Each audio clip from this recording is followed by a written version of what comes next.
Peace and blessings, family.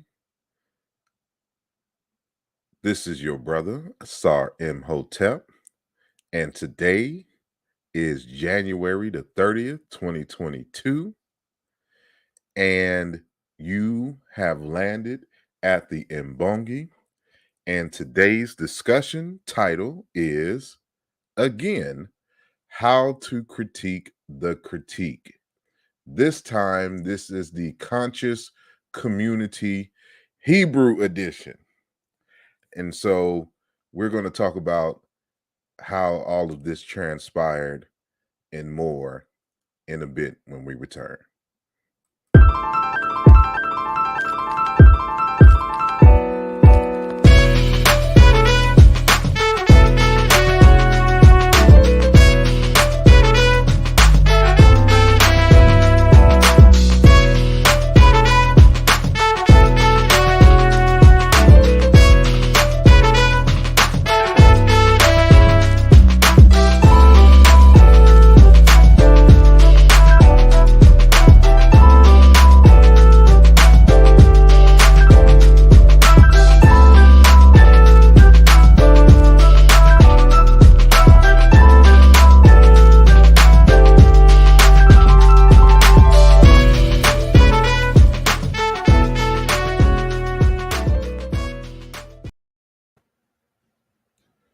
Again, welcome to the Mbongi. This is your brother Asarimhotep with the Martin Delaney Center for Egyptology. And we're going to have us a very dynamic show today. And so, as stated, the title is How to Critique the Critique, Conscious Community Hebrew Edition. And you'll see on the left-hand side that I have brother Zion Lex's photo there, since he will be the main focus. He will be our case study for today. And so we'll get into a little bit of that and more in just a little bit. And so I want to welcome each and every one of you who are joining the conversation live. And then, of course, those of you who are joining us via the archive. And so I want to let y'all know that this is actually part one of a two-part series. And I'm going to do both of them today. So, and I will probably repeat this at the, sometime later for those who come and join later.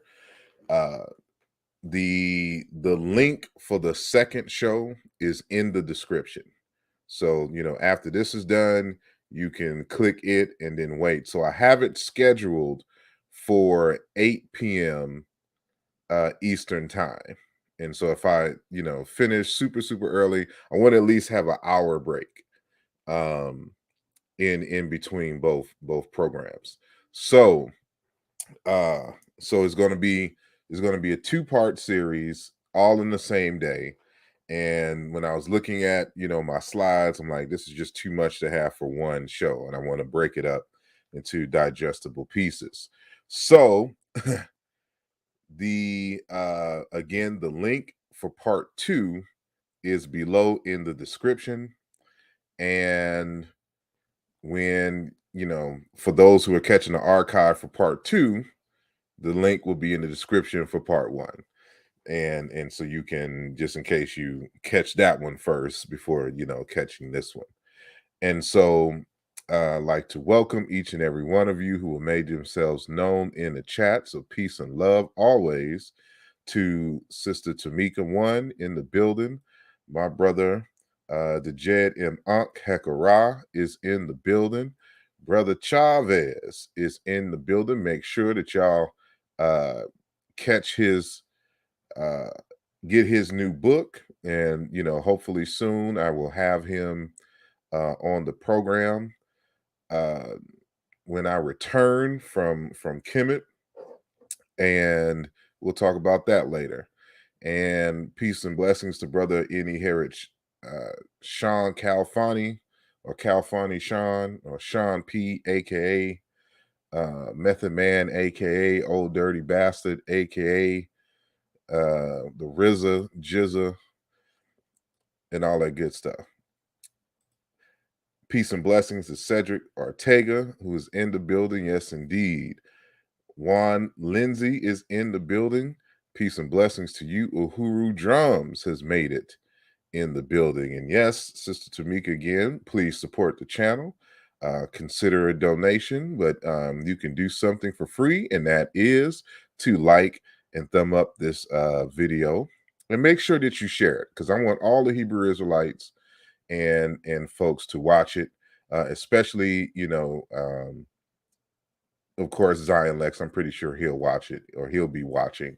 And so if you know any of his friends or cousins, tag them, share it on their timeline, make sure that they see it.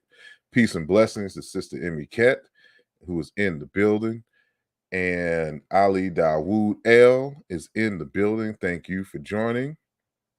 And my DJ L Rock is in the building. Thank you for joining.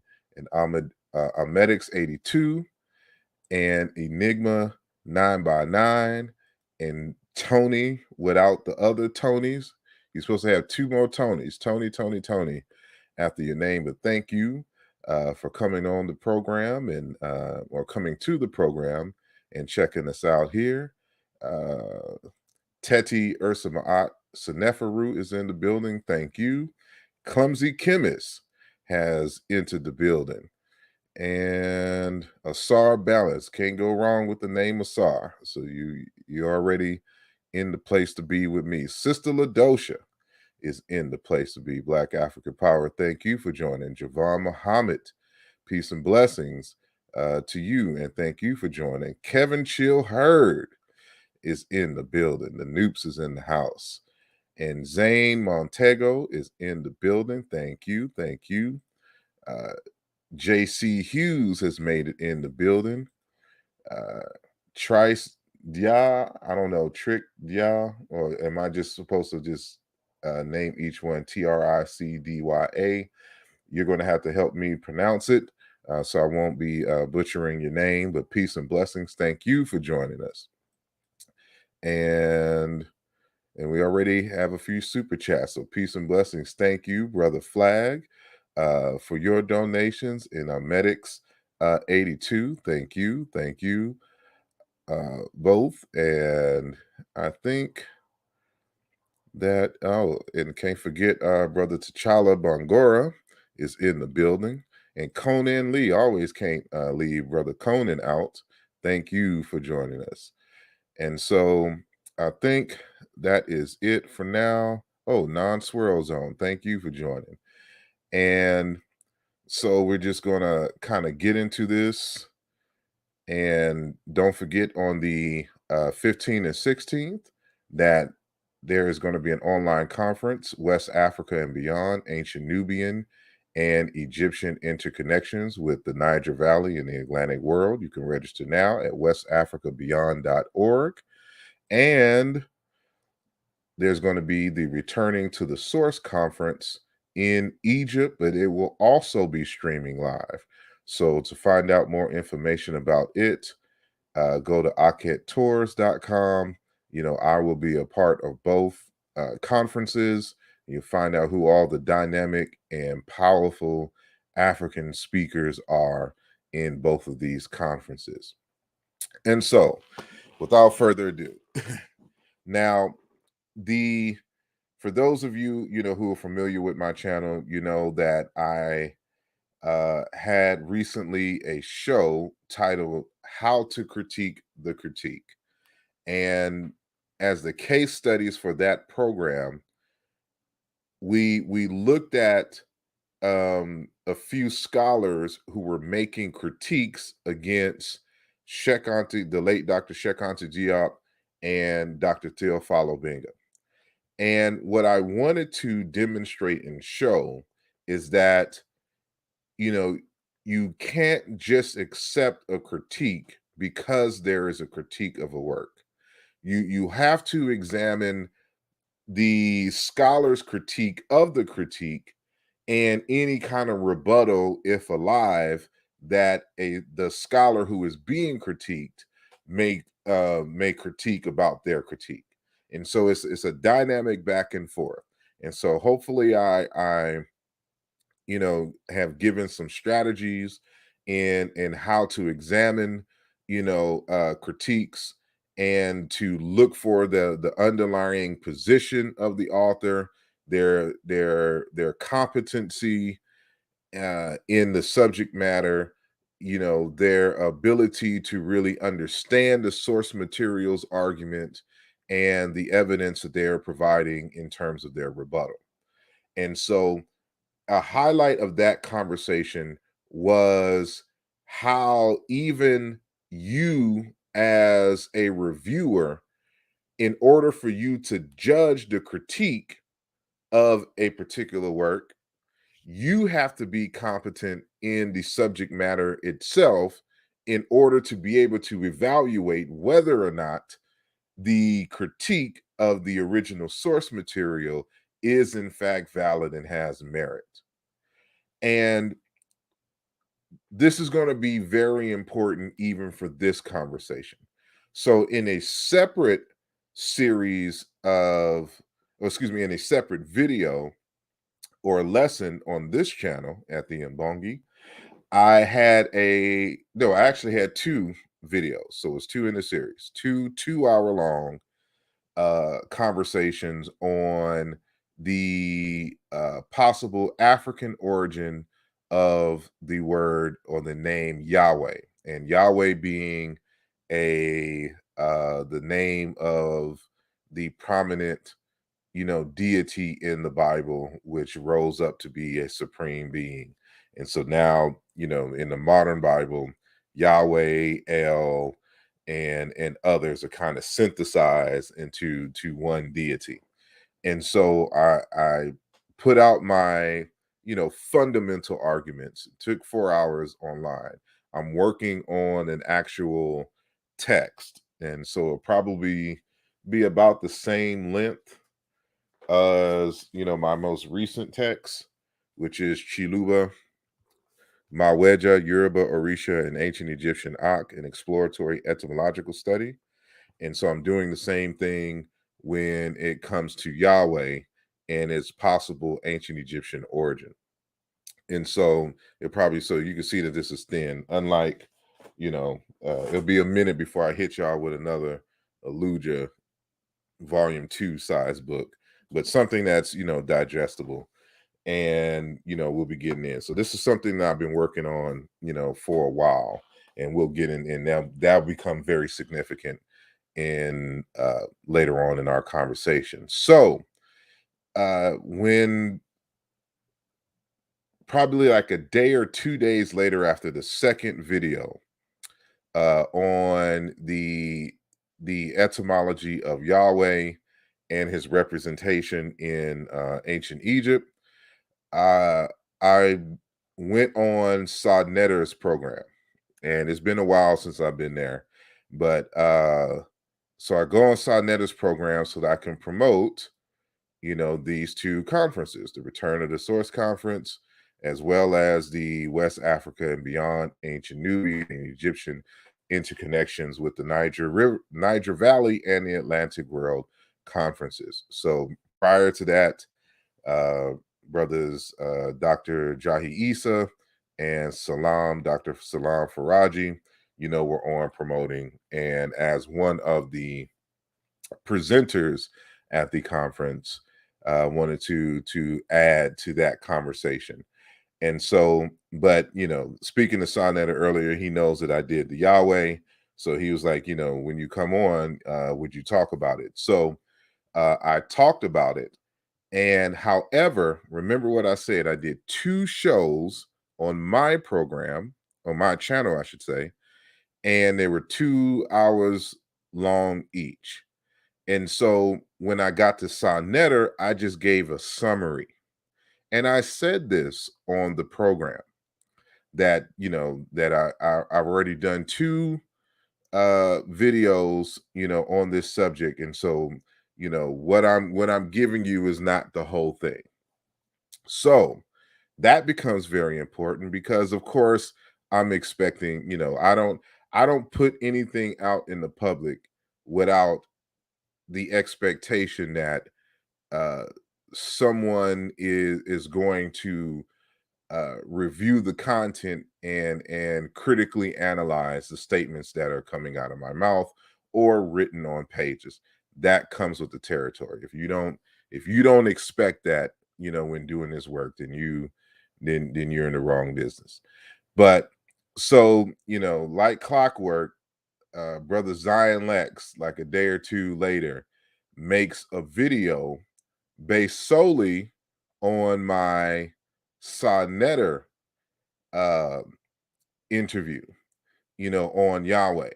And so, of course, when this type of video comes out, people hit me up and let me know that it's done. So I get I get videos done on me all the time.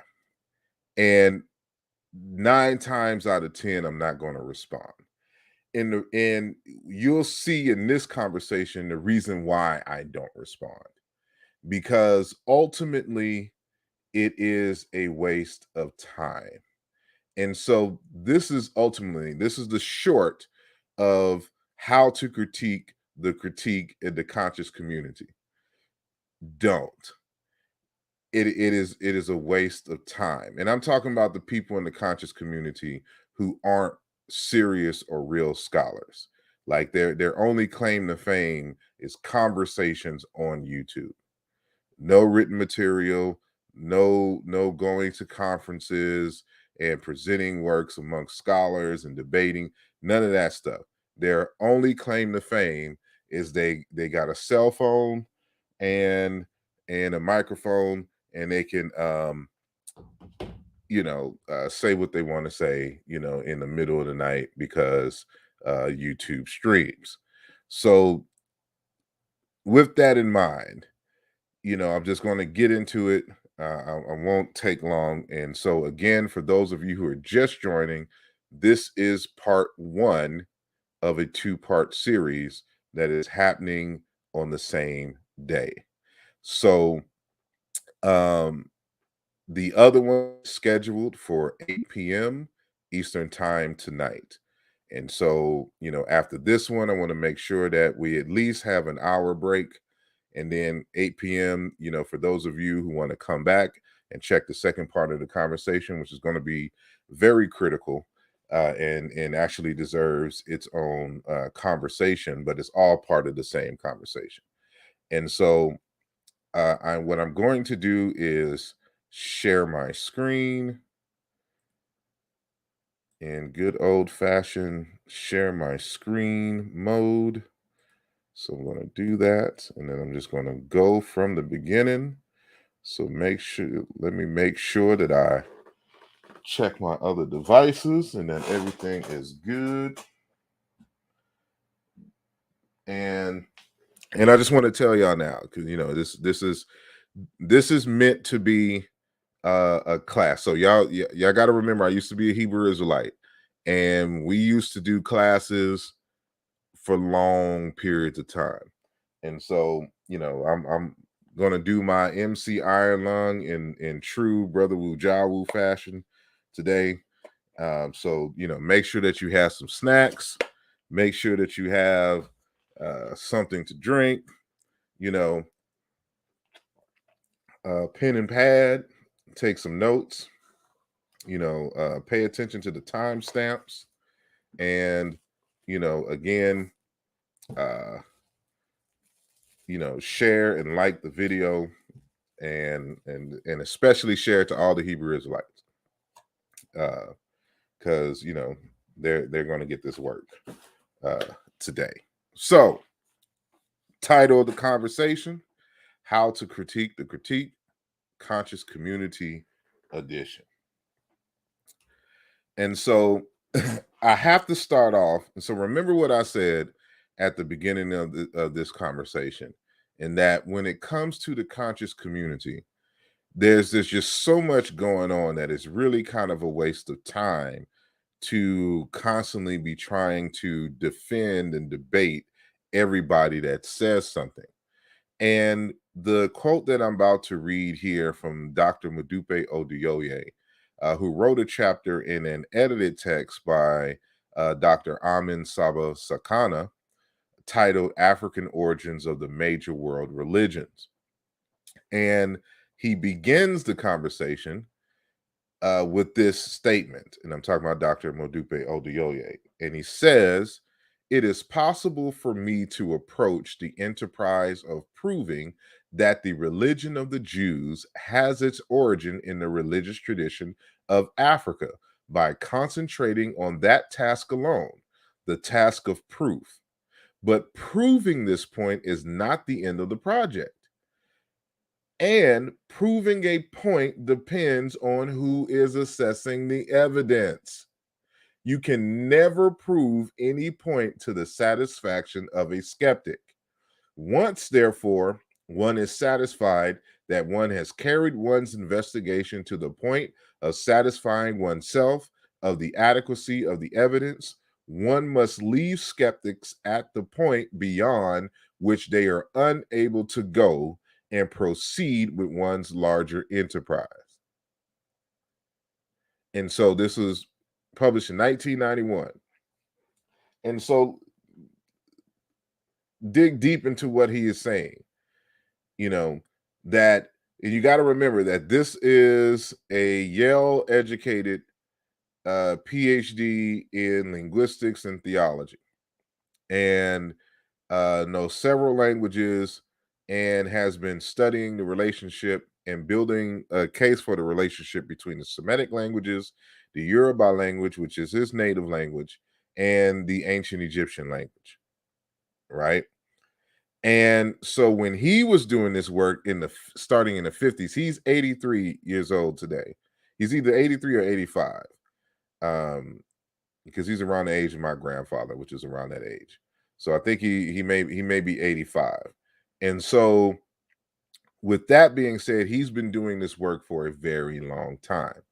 And so when he was doing this project, the very audacity of saying that Yoruba language was related to the Egyptian language and can add clarity to biblical concepts, you can understand what he's talking about here when he says, "It is possible for me to approach the enterprise of proving that the religion of the Jews has its origin in the religious tradition of Africa by concentrating on that task alone." But then he goes on, he says, "But proving this point is not the end of the project. And proving a point depends on who is assessing the evidence." Meaning, whoever is critiquing the particular text of the argument, there's a certain level of competency that person has to have in order for them to, one, understand the nature of the research project, the validity of the evidence, and also historical arguments for which the current research project fits into, in terms of the adding on and the expanding of the field. And then it goes on to say that you can never prove any point to the satisfaction of a skeptic. And this is why this is something that is very important for those of you who are constantly in these arguments online with folks who ultimately don't matter. You have to, evaluate their level of competency and ability to comprehend the subject matter. And then, regardless, if you are about your business in expanding and doing research and the like, you're just going to have to leave them at the level that they're at. Everybody's not going to make it on your intellectual journey, and you have to be good with that. And this is where I put a lot of folks who are in the quote unquote conscious community. There's only so high that some of them are going to be able to go. And it has nothing to do with with arrogance or pride on your part. It is just a reality. Some of them are just not going to get it. They're not mature enough. A lot of them, they're not mature enough uh in terms of their ethics and values and their behavior. And then others is just simply they're not mature enough. They haven't studied enough in the subject to really have, a meaningful and fruitful conversation about the subject, whatever it is. And so you don't get upset with folks. Everyone's on different levels. Everyone comes into the conversation at different times in points in their journey. So just remember that. So when you're thinking about critiquing, critiques of the conscious community, always keep that in mind. And don't find yourself in endless going back and forth with folks. And so understanding this is one of the reasons why when every week when someone makes a video about some scholarship or something that I've said, I pay it no mind. But today I'm engaged only as part of a larger, enterprise of teaching those of you who like to frequent this channel on how this is done and why to a certain extent you should avoid it, because it takes a lot of time to prepare these slides, and you could be doing something else. And so, as I mentioned before, this conversation about Yahweh, I had 2 videos, and so we're not going to be able to go through and rehash every single point of those 2 videos. And so even I won't be able to address every single point of Zion Lex's conversation on his channel concerning, my video. I just don't have that kind of time. So, but what I want to emphasize is just a few key terms and considerations. And, from the 2 videos, and actually, I guess 3 videos if you include Sonnetters, concerning the African origin of Yahweh. And so I want to reintroduce you to this term called paronymy. And paronymy is a word linked to another by similarity of form. That is to say that one, there is the common usage of words which are almost homonyms but have slight differences in spelling and have different meanings. Or two, these words have these are words having a similar sound but different orthography and different meanings. For example, all and all. And so you'll see how, and if those of you who have been following me over the years, you know that I've kind of, narrowed it down to an art of being able to detect in the classical literature uh, when paronymy is at play. And paronymy is at play in this conversation regarding Yahweh and all of his characteristics. And so secondly is in vocabulary. So, we're re-emphasizing the relationship, the conceptual relationship between fire, the sun, light, volcanoes, destruction, violence, and storms.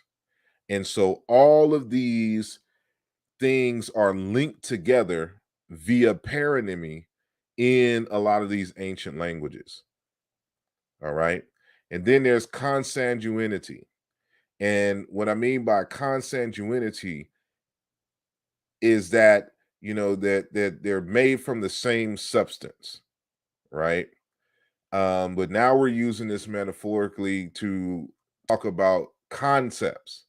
And so the god Seth of ancient Egypt, the god Baal of Canaan, and Yahweh of Israel, they are all linked conceptually. There's a consanguinity about all 3 of these representations of these key fundamental concepts, which are linked to these words that I have highlighted under the vocabulary section.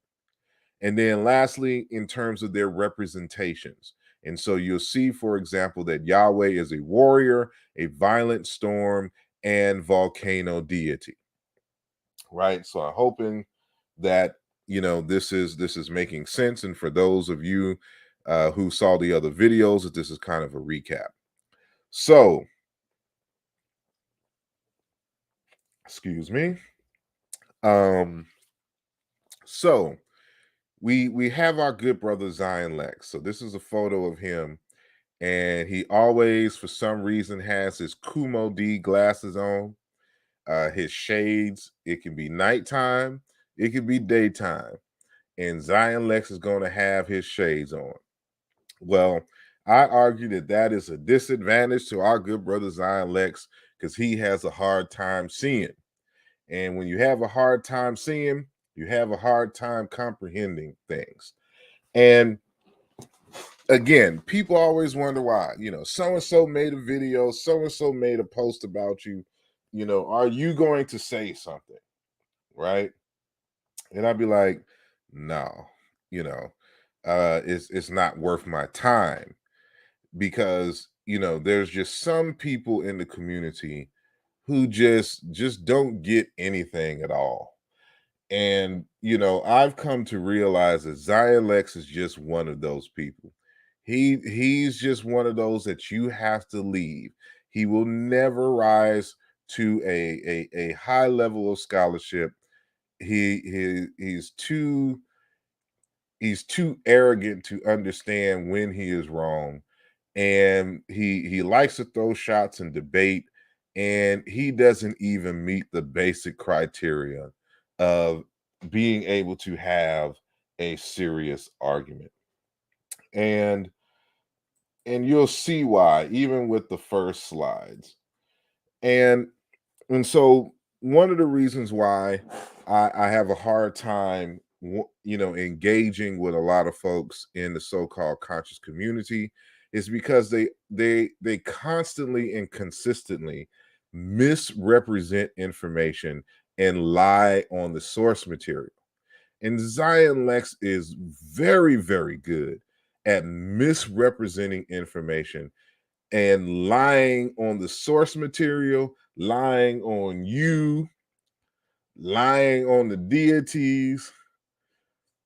He just is, and I know lying is a strong word, but you believe me, when we go through this, you'll see that Zion Lex just lies, and that's why we call him Lion Zion Lex, not lion as in like Aria in Hebrew, like a lion, the animal. No, lying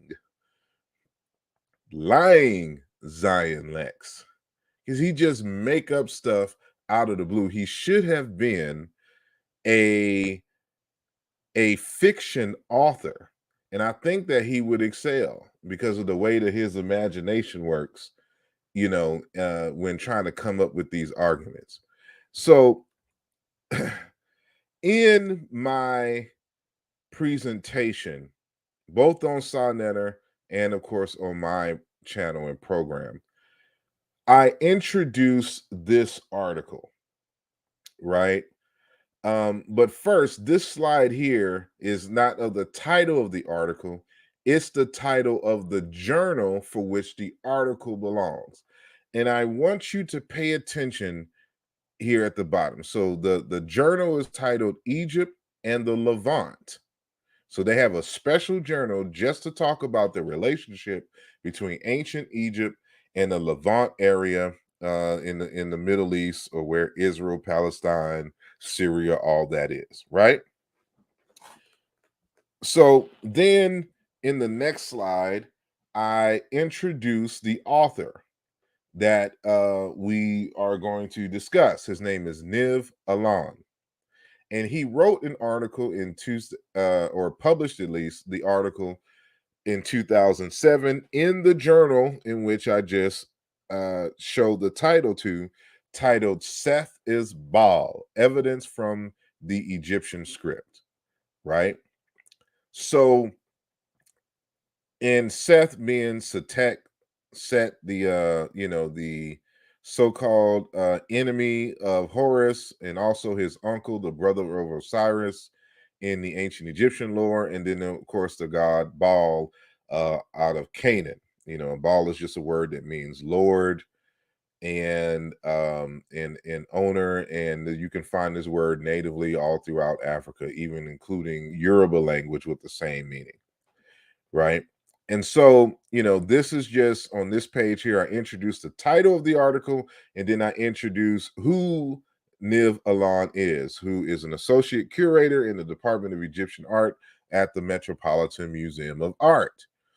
And he also, of course, he has an MA from the Hebrew University in Jerusalem in Biblical Studies and a PhD in Egyptology from Yale, right? So the next slide is a quote from the conversation that he has in his article. Seth is bald, evidence from the Egyptian script. Now, I didn't highlight this in the other videos, but I felt I had to highlight this in red here. So do you notice at the bottom here the citation? So this IJEA that I have right here stands simply for the International Journal for Egyptian Archaeology and Related Disciplines. I just shorted to IJEA. So when you see IJEA for the slides, it stands for International Journal for Egyptian Archaeology.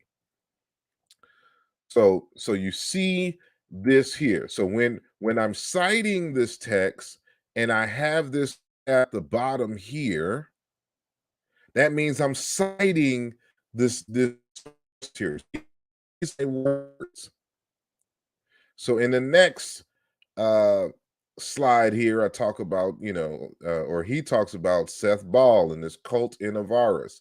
Avaris is the Hyksos capital in the Delta when they were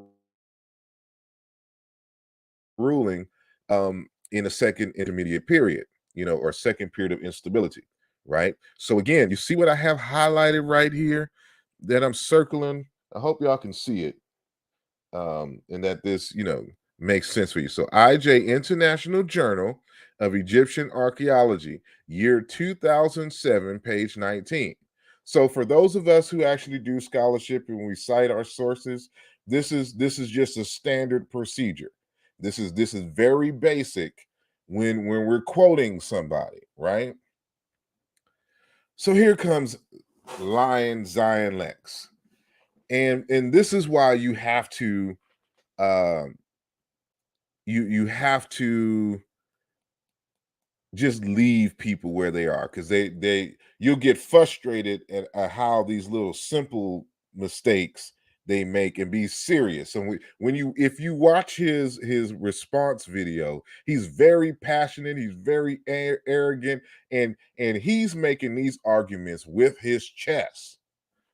And so you can see that he's took a screenshot from the Sonnetter interview. And so what he's arguing right now is that, okay, so remember the two slides here that I'm quoting Niv Alon. So he got that I'm quoting Niv Alon, right? And because it's clear because I have his photo right here. And then you should be able to tell that because of the citation. And in not only that, I actually state it when I'm having the conversation on Sonnetter's channel. And so then so there's some arguments being made in these two slides.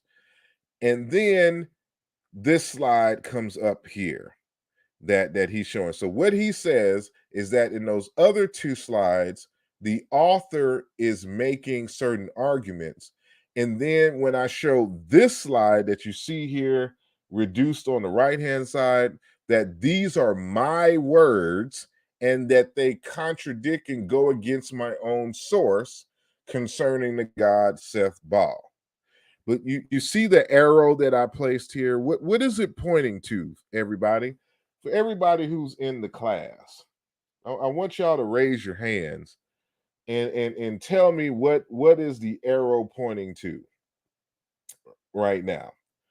Put it in the comment section. Let me know if y'all see what I see right there in the corner. So let's move here. So this is a bigger screenshot of the actual uh screen. So you can see Zion Lex's little logo over here. So this is his screenshot. This is his PayPal, Zion Lex, a Gmail, smash the like button and subscribe channel. This is from his video. So do y'all see what's over here in this corner? Just like in the other. So he seems to be thrown off because I didn't have the guy's picture here. But these are clearly not my words. I'm still citing Niv Alan, and here is the citation. How do you miss this and then spend so much time trying to argue that I'm making this argument and I have the citation right here at the bottom, and you can see it in sequence. So this is page 19. This is also page 19. Then when you go here, what page is this? 20. Like, this is basic. So he's starting off the conversation all out of pocket and just gone somewhere. And it's stuff like this that I have to contend with, that I have to waste my goddamn time addressing, because somebody doesn't have the intellectual capacity to understand basic things, and to want to make videos just in a rush to be in a debate with somebody all the time. But this is the nature of the conscious community, especially Hebrews. Like, this is just the level of all these Hebrews, which is why I couldn't be a Hebrew. I just, my brain cells and the ancestors, flowing through my blood was getting angry at me because I was killing all them brain cells trying to make Israelite doctrine make sense.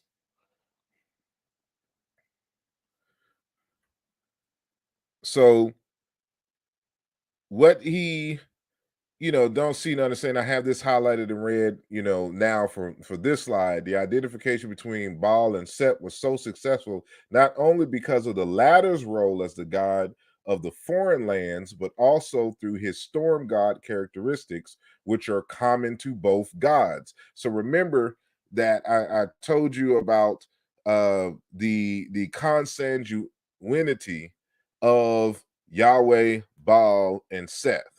And so I'm citing this to show that, at least, on the part of the conversation on the relationship between Seth and Baal, that they share these same characteristics.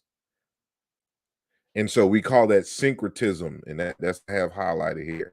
So again, this is not me talking. And so he wants to talk about the whole 400-year stela, and that he got a replica of the 400-year stela. And then he talks about, he's proud that he does tours or something in the New York Met Museum, and that he doesn't see me at the tours. I'm like, Negro, because I don't do the tours. At least the public tours. When I go to museums, the first place I head is to the library. See, people be sleeping on museum libraries. That's where I be. I don't do the surface tours. That's stuff I did a long time ago. I live in Philly. New York is like an hour or two away. I go there all the time.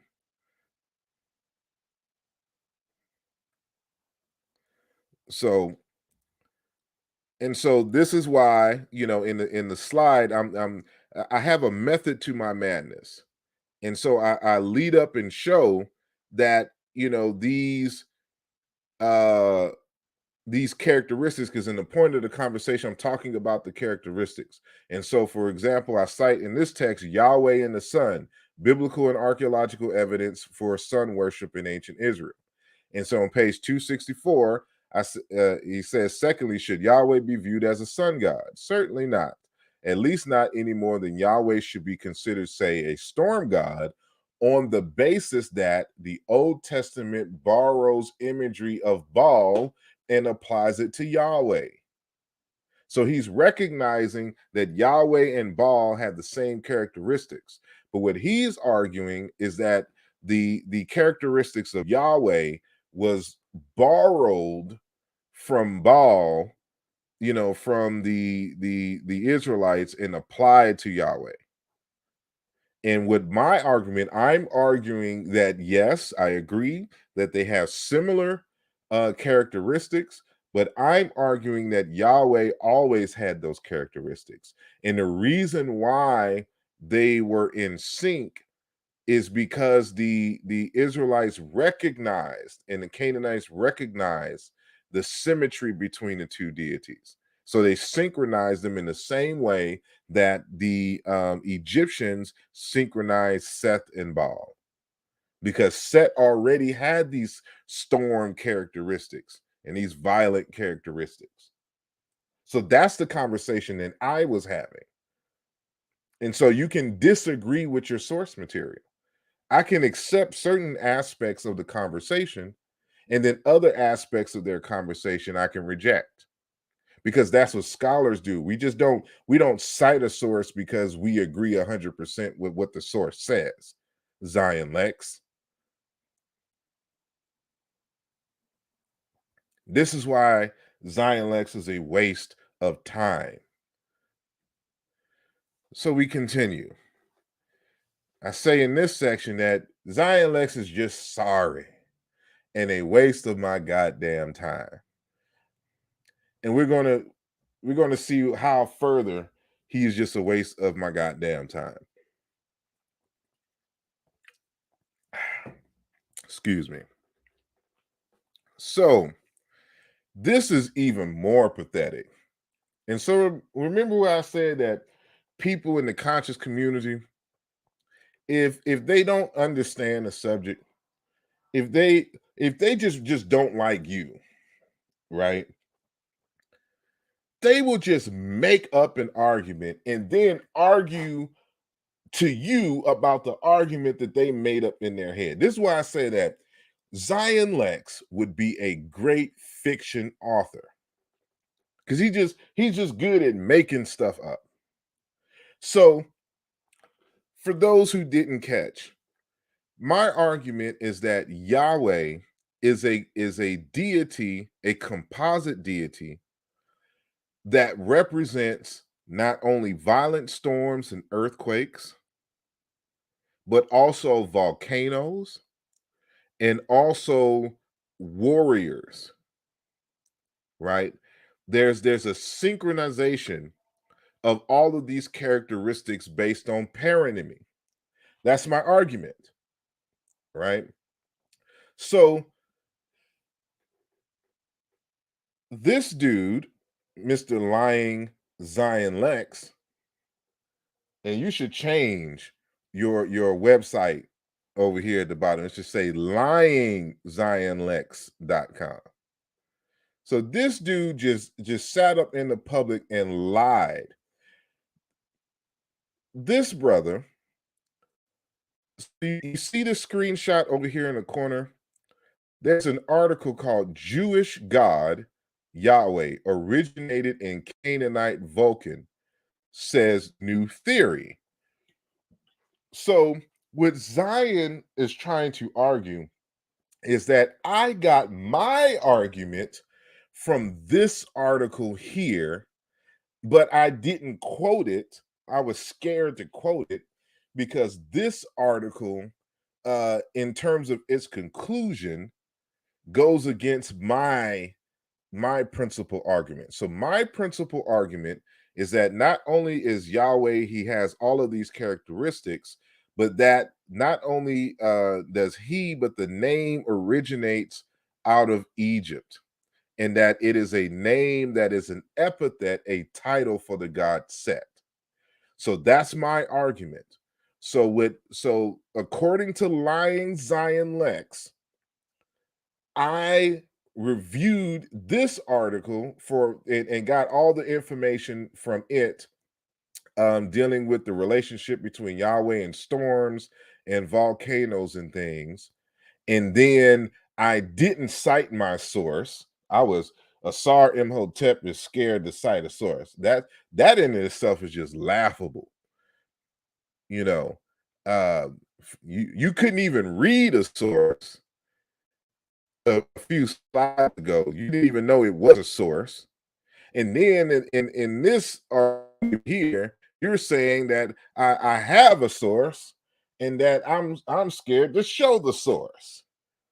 I never seen this article a day in my dang life. You introduced me to this article. If I have no problem citing a source and letting anyone know where I get my information, because scholarship is built on other scholarship. This is why we cite our sources. You know, like how I cited the source and you didn't even know it was a source and tried to make it seem as if this was my argument. So this is a screenshot, for just a little bigger that you can see here of the article, right? So you can go to, Hart or Haaretz or Haaretz, HAARETZ.com, and you can search, or you could just put in this title and it will come up. And so again, the title is Jewish God Yahweh originated in Canaanite Vulcan, says New Theory. The cult of Yahweh as God of metallurgy originated among semi-nomadic copper smelters between the Bronze and Iron Age, suggests biblical scholar, and he is not worshipped. He was not worshipped only by Jews. If he would have actually paid attention to my actual video, he would have known this already. And especially since I cited sources that said so, and we'll get into them later.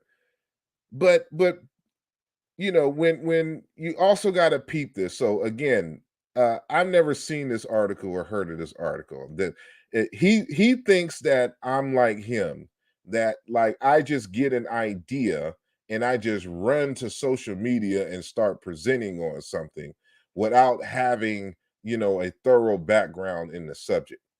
He thinks that this concept of Yahweh is something new to me. This conversation about Yahweh is new to me, and that I just scurry the net for argumentation, right? And so peep the I don't know if you can see. I'm gonna start making I'm just gonna make the screen bigger for the rest of the program here, right? So I make sure that y'all can see everything clearly.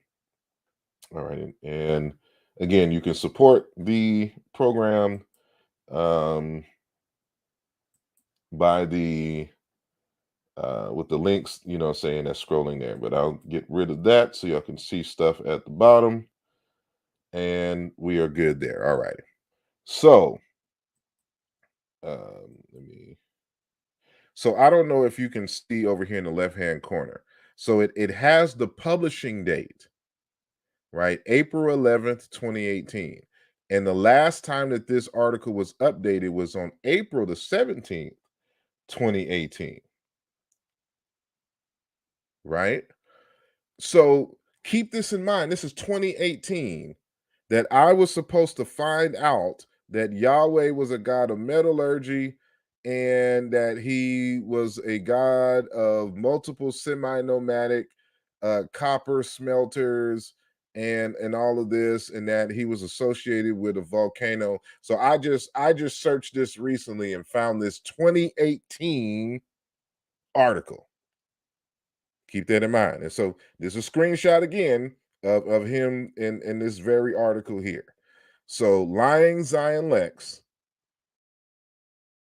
And so I have to remind people that, I have books that I have yet to publish. And then there are certain books that I've started that I've abandoned the project or have made or took in parts and made into other books. In the late 2000s, I started a book project that ultimately came to the title called Ogun, African Fire Philosophy and the Meaning of Kemet. And for those of you who know me, knows that I've been researching and debating and arguing over the meaning of Kemet for over 20 years now, right? And so a lot of people are getting, new to me, but understand that I'm not new to this. Your newness, your awakening to me is not the same as my newness or awakening to this work. So this was the book cover, and as you can see, I have the pyramids there. I have a representation of Ogun, and you see lava and an erupted volcano in the back. This was this was my cover from like 2010 or 2011, right? So, y'all should already know that one of the people that I promote all the time is Dr. Modupe Oduyoye. And I've been promoting and citing his works for the longest. And, and matter of fact, I had him on the channel, so you can check my interview with the elder on this channel, biblical scholar, theologian, and linguist. Right. And so one of the texts that he cites concerning this Yahweh thing is Arnold Toynbee's and Historian's Approach to Religion. And so on page 29, it says Yahweh on the evidence of the traditional account of the making of the covenant between Yahweh and Israel on Sinai would appear to have been a volcano god before he was adopted to serve as the war god of a confederacy of nomad tribes. I cite this text in the text. But I have this conversation in other texts. So this is just my reminder. It's a note to self to go to the PDFs, right? So I'm a I'm a come back to the conversation to the slides, and I'm a first go to uh this page here. So for those that don't know, this is academia.edu. So you'll find a lot of scholarship on academia.edu. I have my own page on academia.edu. And so I wrote a text back in 2014, right? Titled The God Amen in the Congo, a paper in honor of Dr. Kimbwadinde Kiabonseki Fukiao. Fukiao was a kind of a late mentor. I never got to meet him. We only talked on the phone and via email, but very central. His work is very central to a lot of the scholarship that I do. And he passed in 2013. So it was either November or December. I think it was December of 2013. So in 2014, I wrote this article in honor of him and some of the concepts that he introduced to the public. And I'm showing that the god Amen is alive and well as in Zombie in Congo. And so again, this is 2014. You can see, let me scale this up here so y'all can see. This is 2014. I'm highlighting this. So this is important because remember that article was published in 2018. And I don't know if Zion Lex believes that I saw it in 2018 or did I saw it or did I see it in 2022. But either way it goes, 2018 and peep the number here, 2014. And there's going to be some people who don't know how to count and don't understand that the year 2014 comes before the year 2018. And so let me bring this back to scale. And it's going to be kind of hard to see here, but I just want to show y'all. I even dated on on the article itself. Asarimhotep, January 13th, 2014. Right. So here's the text. It's 39 pages. And so what I'm going to do is just go to my this is my personal copy on the on my hard drive, right? So this is the same article, Sarmotep, January the 13th, 2024. And so I want to go here just to make sure. So this is the publishing date. This is 2014. And so if you go all the way to the bottom of the page of the article, I'm trying to make a case for the continuity between Nzambi and Amen of ancient Egypt, but then I I have a separate conversation here. So I say Nzambi as Yahweh. So you see this here starting on page 26.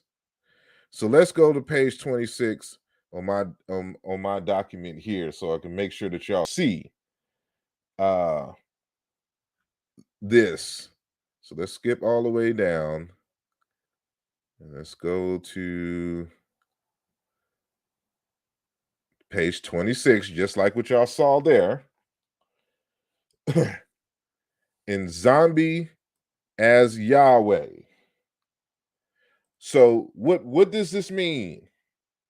That at least since the year 2014, I'm having this conversation about Yahweh.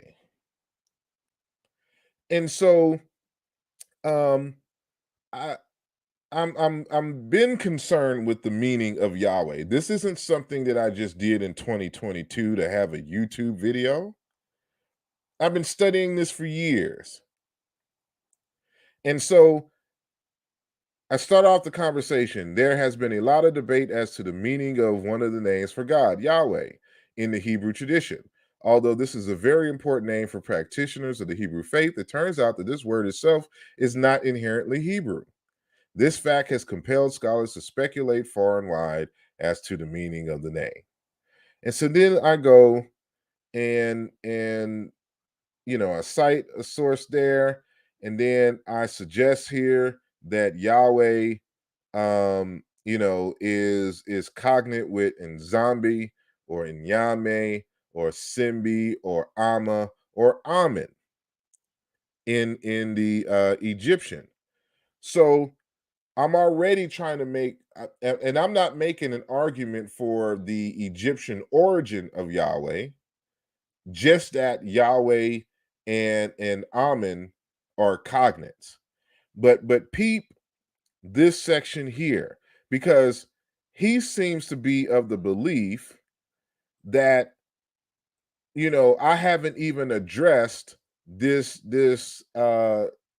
issue of Yahweh allegedly stemming from a root, Hawa or Hawi, meaning being or becoming. I've already heard that argument. And I say the same word in Ashanti is yeah, to be. And then we give, citing Modupe Oduyoye, again, page 30, or note 35, Oduyoye. And so, he gives a few equivalents in West Africa for Hebrew names and epithets for God. And so, you see here Yahweh and Ewe and Fon Yahweh, the power of lightning and thunder. And so, the Yahweh and Yeve, amongst that tradition in Benin, is the power of lightning and thunder. And so we go into, I talk about how Kayin is a Yahweh. Um, and here's the phrase here in Genesis 4:1. And we show why that is a mistranslation. This is going to become very important in a future slide. But most importantly, here we're talking about how, again, comparison even with the Fawn and Ewe, that Yahweh is, the power of thunder and lightning, of course, of storms. And so I'm citing the same stuff that I cited in my presentation concerning the characteristics of Yahweh as a storm god. And so we talk about the kol, this is the word for voice of Yahweh, is heard upon the flooded waters. Of El of Habud causes thunder, and the voice of Yahweh is in the power, The kol of Yahweh is in the majestic splendor. His association with light and the sun. Um, and the coal of Yahweh breaks the cedars. Yahweh causes the cedars of Lebanon to be broken. Like, these are standard verses in which, theologians help to make the argument that Yahweh is associated with storms. So I talk about all of this already, right? And I talk about how Yahweh is associated with the sun or fire in general. This is in my footnote here. So you see these same arguments and things. I've been making these, right? And so the slide where I'm citing Dr. Ben here and all of this that you saw in the 2022 presentation, this all comes from my work from 2014 and before. And so here's my argument here of how we can get the word Yahweh from Inyami or Amen. You see that in my slide presentation. We're going to come back to that. This is the page here. It's page 28, right? So I cite here the Hebrewisms of West Africa from Nile River to and Professor Clay and Empire of the Amorites and I'm dealing with the interchange between the M and W, et cetera, right? This is 2014. So there's a lengthy conversation here. So let's just do a quick search on the word volcano in my document, right? So um so at the beginning here, so remember, we're making the argument here that Yahweh is a storm god. And so there's 5 times that I write the word volcano in this article. So here's the first one. I say there may be an indirect correlation between Yahweh and lightning in Kings 18 and 24. Here, Eliyahu tells the prophets of Baal, you will then invoke your God by name, and I will invoke Yahweh by name. Let us agree the God who responds with fire is the God. I cited this in my recent presentation in 2022. This is 2014. And so I say, could this be the result of a lightning flash or the result of a volcano? Lava? I'm already associating Yahweh with the volcano here. So what's the next word? Boom. So it's at a footnote and it continues from the previous one. So let's go to the previous page and read that. So here we go. Yahweh is associated with the sun or fire in general. And then I have from page 27. Then the footnote continues, a volcano, I have in question mark. Thus, in many respects, Yahweh can be considered a sky god to use common anthropological languages. In this case, it is lightning bolts that reach the ends of the earth. This could be interpreted also as his light. So just like in the book Yahweh and the sun, and they're showing the correlations between Yahweh and the sun, I'm showing correlations between Yahweh and the sun and also volcanoes. So where's the next word volcano cited? Also in the footnote, it is interesting the possible paronymic, remember that word paronymy that we started off with? Paronymic correspondences in the Egyptian language with the root him meaning to beat, strike, injure, hit, him, be burning, be hot, to burn, him, a magic word, a cry of satisfaction, a shout. All of these could, on some level, correlate conceptually with storms, thundering and lightning, especially storms that derive from volcanoes, as Yahweh is believed to be a volcano god. Lying Zion Lex. Then 2 footnotes later. The Egyptian variant Yachin sounds closer to Hebrew name Jachin. That is alleged. I cite this whole footnote in my presentation on Sonnetter, which you took a screenshot of, but you're trying to make a simultaneous argument that I just found this random article from 2018, and then that was the source of my arguments that I'm making here. So I say more investigation is needed here. These meanings would fit in nicely with a deity with a associated with a volcano or storms. And so the last one, if all our speculations above were to pan out, I would argue that these were derived meanings by an association with lightning and thunder, initially referring to the spirit behind powerful phenomena such as storms, volcanoes, and possibly earthquakes. I hope you're watching and listening, Zion Lex. See, part of the problem with the conscious community is that they know nothing about literature review. And I don't know if you can count very well, lying Zion Lex, but 2018 comes after 2014. That's a 4-year difference.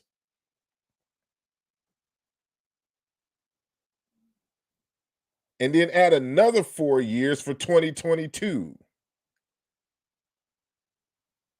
So that's 8 years in total before you and your alleged, like, I just found this information. I got all my information from this article. Watch the video. He has a whole diatribe. He goes on for like 10, 15 minutes of just silliness. And so that's not even the half. So remember, this is 2014. Remember that I said that I've been researching and for the book, or excuse me, I've been putting together the book African Fire Philosophy and the Meaning of Kemet since about 2009, 2010.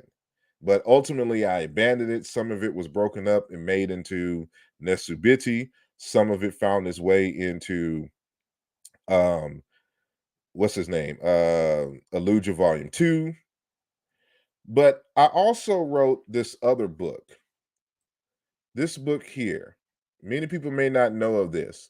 In 2011, I had a debate with a childhood friend of mine who we were both Hebrew Israelites at one time, but he went back to Christianity. He grew up Muslim, however. His father was Muslim. But when his mom and dad divorced and she became Christian, he became Christian. And is my good brother Tawfiq Kotmanel from Rhode Island, right? And I wrote a text called Passion of the Christ or Passion of Osiris, the Congo origins of the Jesus myth. This is the book cover. I said, remembering the Chiena into family, right? So this is the cover. It was an ebook, and I it was a limited release. I only wrote this book for the debate because I knew that we had such a small time to make our arguments that I wanted the audience to have a fuller grasp of the nature of our argument. So the first part of the text is, and so here's the copyright 2011 by asarimhotep, Mocha Versity Press. It was Mochaversity before it was Madu and Della Press, right? So, and this is my government name, Harold Johnson. Interior and cover art, computer graphics, Harold Johnson. This is my white man's name right here, right? So here's the text. It's dedicated to George Washington Carver. And if you read the text, you'll know, And I intend to do an update to this. There's some things there's a lot that has changed over the years. So this is 2011, right? And so I'm making the argument that ultimately the Christ concept, comes out of Central Africa, the Congo itself, and that you find, it manifesting itself in ancient Egypt, and then ancient Egypt influenced the development of Jesus the Christ, the Mashiach, in later on amongst the Hebrews. So that's fundamentally my argument. And so, here's the table of contents and everything. So I acknowledge this is, for y'all who don't know, this is the late Dr. Oluo, Dr. Afalabi Apega. He's the one who initiated the elder who initiated me into the Ifa tradition. And then on the right-hand side is Dr. Muba Binge Balolo, who I credit, of course, for introducing me to the Chiluba language, and then that being one of my major languages in which I make my comparisons. And so this is a whole text, right? And so, but of course, if I'm talking about Jesus, which people call Yeshua, the argument is that Yeshua means Yahweh saves. So if I'm going to deal with Jesus, I have to deal with Yahweh, right? So that's what I start my conversation after I explain. And so here's me comparing. This is going to be important later. And I'm showing about how Ogun is related to Cain or Cain in the Bible. And then, in Arabic, the word Cain meaning smith, and how Ogun and Cain had to deal with farming and metallurgy, instruments, and all that other kind of stuff. This is 2011, Zion Lex.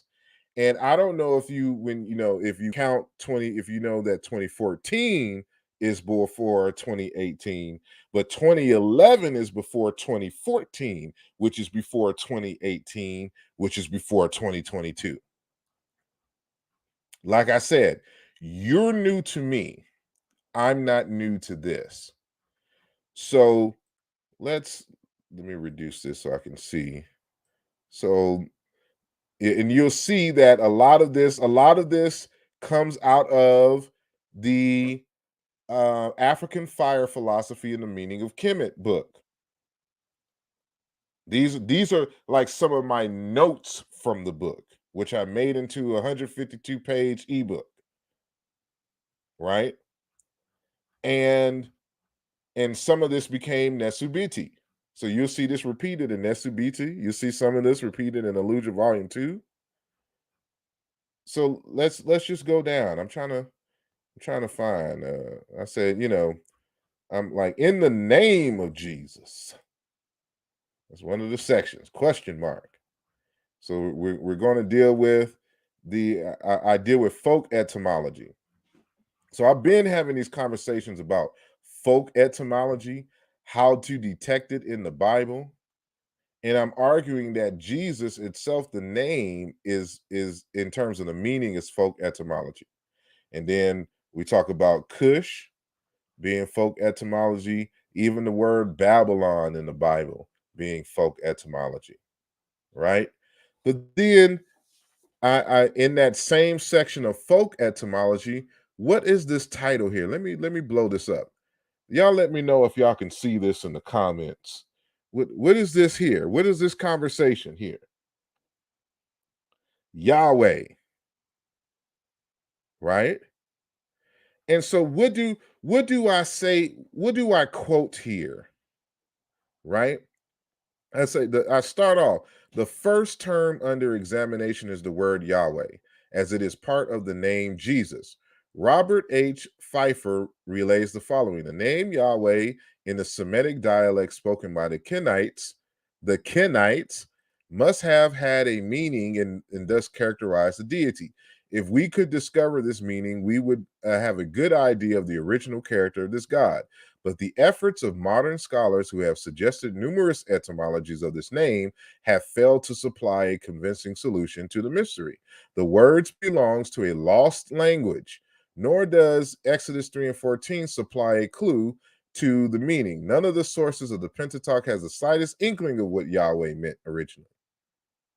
And because of this scholarship, right? What's footnote 11 say? Okay, I'll just go back. So that they don't know what the name Yahweh means. And so that's why I put my hat in the ring, right? And I'm having these discussions here about Yahweh. And what do we talk about here? The folk etymology of Yahweh originally meaning being or becoming. Didn't you see that again in 2014 in my text on Yahweh? So I've been understood and knew these things. Some of this is repeated. The same conversation, the call of Yahweh is heard and da da da da da. This is 2011. So I'm here making the argument in 2011 on the relationship of Yahweh being a storm god. And that and remember that Ogun, known as Cain, has a blacksmith of a son. Excuse me. Eve, Hawa, has a blacksmith son. His name, they in the text, it'll tell you that she has given birth to a Yahweh. So I already knew that he was associated with blacksmiths and farmers. I cite this I'm talking about this in my text in 2011, Zion Lex. Here I'm showing that the relationship between Baal and we're talking about lightning and fire. Because remember the title of my text, African Fire Philosophy and the Meaning of Kemet. Right? I've been doing this for a while. So this is at least 12 years ago. Zion Lex,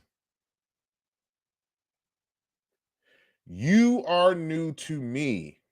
I am not new to this. The next section, Yahweh, God of rain. What? I'm already having discussions about his association with rains and storms, right? And being sky deities, etc., etc.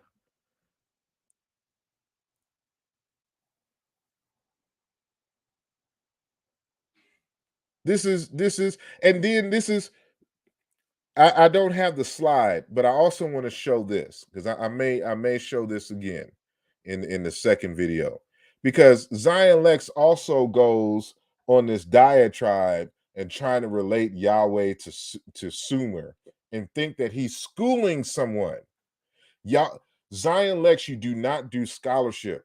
You don't even do basic um literature review. So let's look at what I have here. And so for those of you who go back and review his video, you'll see why this is this is this shows the incompetency of Zion Lex when when um when trying to understand scholarship and trying to make arguments against me. And so I say it has been convincingly demonstrated in the works of Darquois, Ward, and Akamba that the ancestors of modern Akan of Ghana once lived in the land of Canaan. William Durant argues that the Jews adopted one of the gods of Canaan, Yahu, which later became Yahweh among the Hebrews. See also Noose, 1997, 74 to 87. This god is also pronounced as Ea, Yah. The name Ea is of Sumerian origin, which consists of two signs signifying house and water. Ea was a water deity primarily associated with water underground. It should be noted that Yahweh in Psalms 68 and 4 is given as Ea, Ea, Ea. The Egyptians had a deity named Ea as well, but was associated with the moon, also with Jehudi and Osiris. The moon, however, is connected with the rising tides, which is still associated with water, quote unquote. And then I'm citing Campbell Dunn on the Sumerian words for Ea and water and how it comes from Gia in related like Niger Congo languages, et cetera, et cetera. Do you see what I'm doing here? And so it's just a shame that I have to address the sorriness of Zion Lex. And he is representative of many folks in this conscious community. You're like the David Icke of the Hebrew Israelites. Just sorry, just make up stuff. Don't know nothing about the subject matter, about who you arguing against, and what my position and what I've studied. This is 2011. So this was published in January of 2011. So I've already had the scholarship before then. I just didn't wake up one weekend and was like, let me just type all this in over the weekend and then I'll publish it on Monday.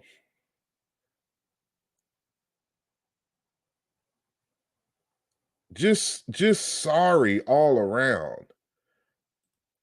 And so now I got to go back to my presentation here. Are y'all doing all right in in the in the chat and y'all who are viewing? You know,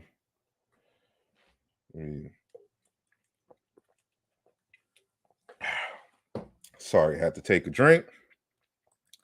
So let me go back here. So that was my note to self to go to the PDF. So I had to leave that to go and improve here. So when Zion Lex makes a just a dumbass argument that I got all my material from this website that was published in 2018, and I'm assuming that he is assuming that I just found this in 2022, but I didn't want to cite my source. Like, really, dude? This is why I don't respond to folks in the conscious community because they have a lot of free time on their hands to just start making videos.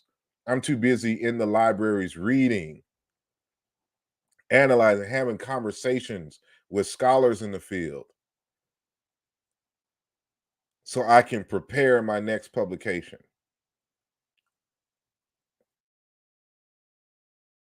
And so in this one, in this section here, I have to address both Zion Lex and Netterneb. Netterneb falls into the same category. Just like Zion Lex, you know, he has comprehension issues and misconstrues arguments. And I put them both here in this slide under this, you know, the statement that one is not well studied in the subject and lacks in their lack of linguistic knowledge.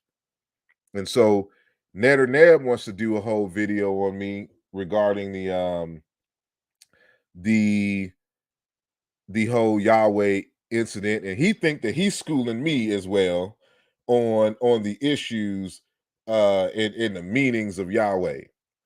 And so the previous slides were for him as well, because he's new to this. He's the kind of person that does no original research for himself, that he's always piggybacking on someone else's research, and then he just sits and waits for somebody to make a comment somewhere so he can rush on Google and start looking for citations that appear to support his argument so he can make a video. Ned or Ned makes a video of me every week. It's either a post or a video of me every single week. It never fails. And I don't respond to any of it because he falls into the same category as Zion Lex here. And thinking that they're schooling me and introducing me to Yahweh and scholarship on Yahweh, as if I just had an epiphany on some weekend on January 2022, and that I just decided at random out of nowhere to do a damn video on the possible African origin of Yahweh. Just pure silliness. And so, you know, uh when you read the works of like Oduyoye, you come across citations and scholars of like on par with James Barr, right? And he has since passed. And he was a and I'm thinking this is coming from Wiki here. Was a liberal Scottish Old Testament scholar known for his contribution on how vocabulary and structure of the Hebrew language may reflect a particular theological mindset. This is very important to his scholarship because he is a linguist as well as a biblical scholar, right? And so, and I have these texts, inspired in even though I left the Hebrew Israelites in the 90s, I never stopped studying biblical literature. Never. So I've been studying this stuff since the the early 90s. And so I was in the ICUPK when it was the ISUPK, the Israeli. I'm sorry, the ISUPK was the ICUPK. So now it is the Israeli School of Practical Knowledge, but back then in the 90s, it was the Israeli Church of Practical Knowledge, and we read everything.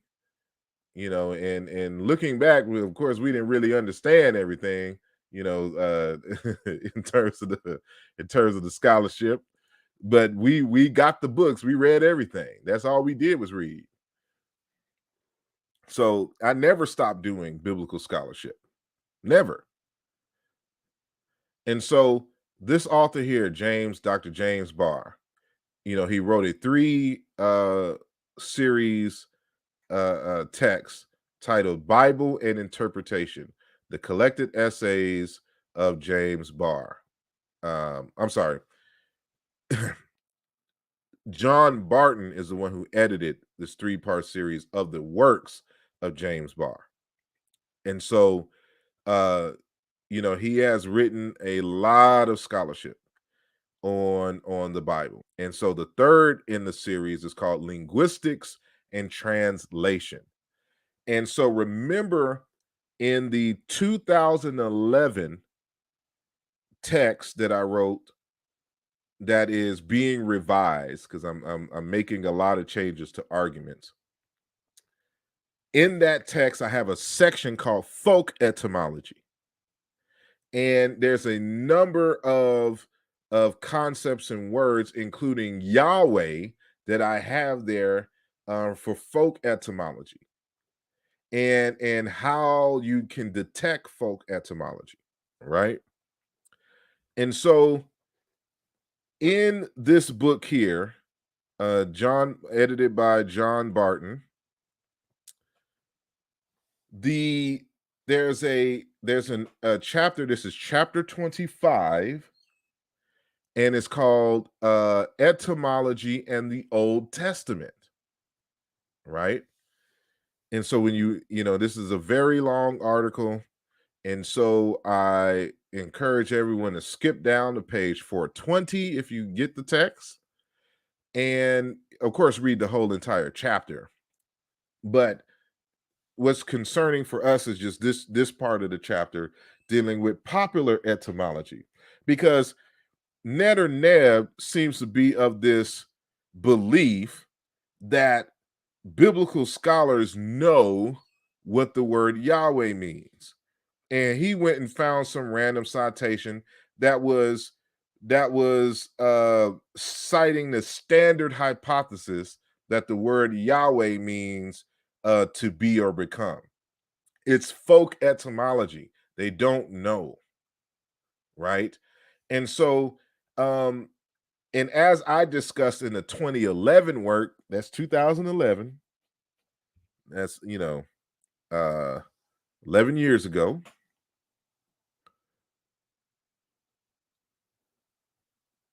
So we're going to go down to page 421 of the text. And so it says, one of the factors, indeed doubtless the most important one, which favored the interest in etymology during biblical times, was the character of the Hebrew personal name, which, unlike our English personal name, was often an intelligible utterance, a phrase, or a sentence. So, as I discussed in the 2011 text under the section of folk etymology, and what you will read, matter of fact, if you get the book, if you can find the book, let me do something real quick. Um, and so how do you change it up? And so if you can get this book here, this is Modupe Oduyoye, Words and Meaning in Yoruba Religion, Linguistic Connections in Yoruba, Ancient Egyptian, and Semitic, right?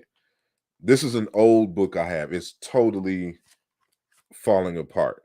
But the first part of the book is on folk etymology, which is also called popular etymology, as you saw, here in James Barr's article on etymology. So popular, it says introducing popular etymology. I don't know if you can see it. The page just fell out the book. And so I'm going to have to get this did. But he has a whole conversation about folk and popular etymology. And so I made sure that I included that in my 2011 text. And so what is discussed, let me go back full screen so that y'all can see it. What is discussed in the text is that, in unlike in English, when we say a name in English, unless you are just a scholar of names, y'all won't know what the names mean, especially since really English isn't our first language as in the African American community. We use English words, but English ain't our first language. That's another debate for later. But in like African languages, in Hebrew languages and Arabic languages, the names are small little sentences. So for just normal people, everyday people, non-linguistic scholars, they try to make sense of every personal name. And so if they come across a name that is popular in their language, but they don't know what the name really means, they'll make up a meaning based upon words that they believe are actually in the word itself. So a famous example in English is the word history. So you hear in the conscious community all the time, you know, like I don't be listening to their history because it's his story. And you see how we make that play on words? But when you look at the word, the etymology of history, there is no his story. That's made up. That's folk etymology. That's popular etymology. And so he's saying the same thing amongst the Hebrews. So, and I have highlighted in this sense, Hebrew names can be regarded as transparent. They seem to mean something. It's this belief that every name means something that is the cause of popular etymology for words that people, when they don't know the meaning. The fact that this was true of the average name in historical Israel encouraged the provision of etymologies for names of the early saga. Paradoxically, however, the Bible is the most active in providing etymological explanations of names that were just names. Excuse me, let me say this correctly. Paradoxically, however, the Bible is most active in providing etymological explanations of names just where the correct explanation lay beyond the reach of the writers.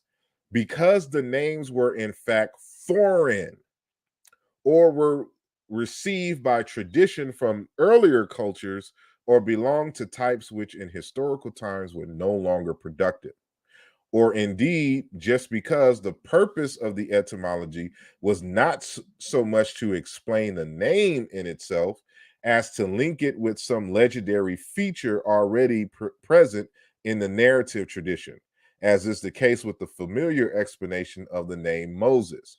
I drew him out of the water. And he said, conversely, as Fitchner remarked some years ago, it is quite unusual for the Bible to provide etymological explanations. And we'll continue. But before we go there, I want to, kind of reemphasize here that the Bible is notorious for folk etymology. And this is what the author is saying here. Because they don't know how to handle foreign words.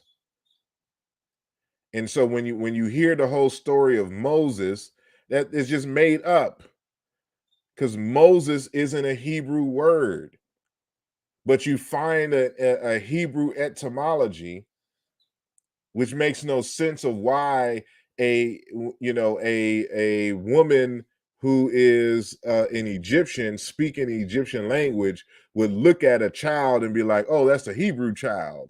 And Hebrew baby, you can't tell what ethnicity this baby is to know that it's a goddamn Hebrew baby and just say I'm gonna name it a Hebrew name, like just silliness. But they tried to retrofit the name and they created this whole narrative of being drawn out of the water and his association with water later on. I discussed that as well in 2011 in the text. So we continue. Conversely, as Fitchner remarked some years ago, it is quite unusual for the Bible to provide etymological explanation. Let me see, was that same explanation? Well, I guess I skipped that part. So we're going to continue. The narrative tradition, as is the case with familiar explanation of the name Moses. Okay, yes. So conversely, as Fitchner remarked some years ago, it is quite unusual for the Bible to provide etymological explanations of the customary names of the central biblical period. This is very important, meaning if the name is common and it belongs to the actual culture, the Bible doesn't explain the names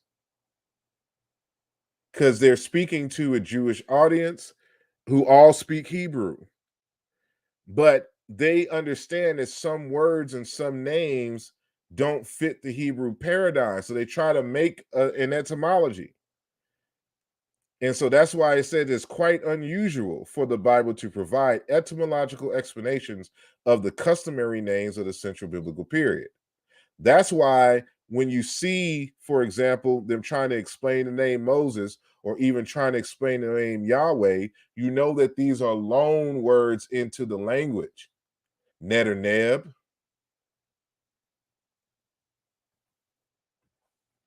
We continue on page 422. Moreover, there is yet another qualification which should be placed upon the etymological interest of the Bible. On the one hand, the material which might be classed as etymological merges almost imperceptibly with the plays on assonances, with word similarities and other associations.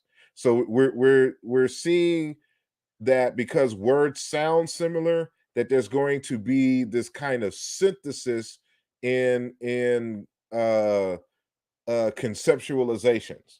In linguistics, we call that paronymy.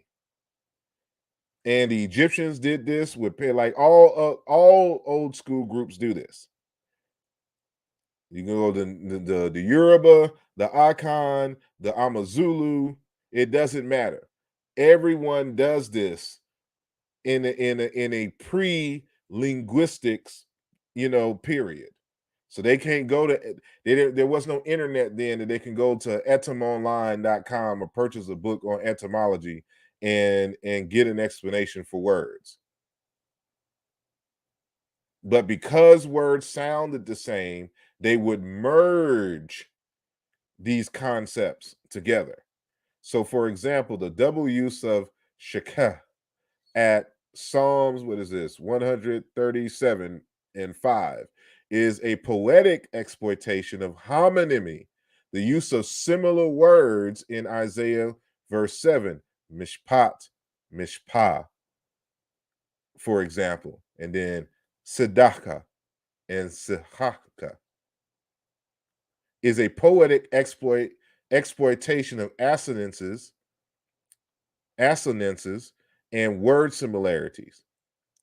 The juxtapositions of Caius and Kes, of Shekhed and Shoked in famous passages of Amos and Jeremiah belong to a process of divination by word suggestion.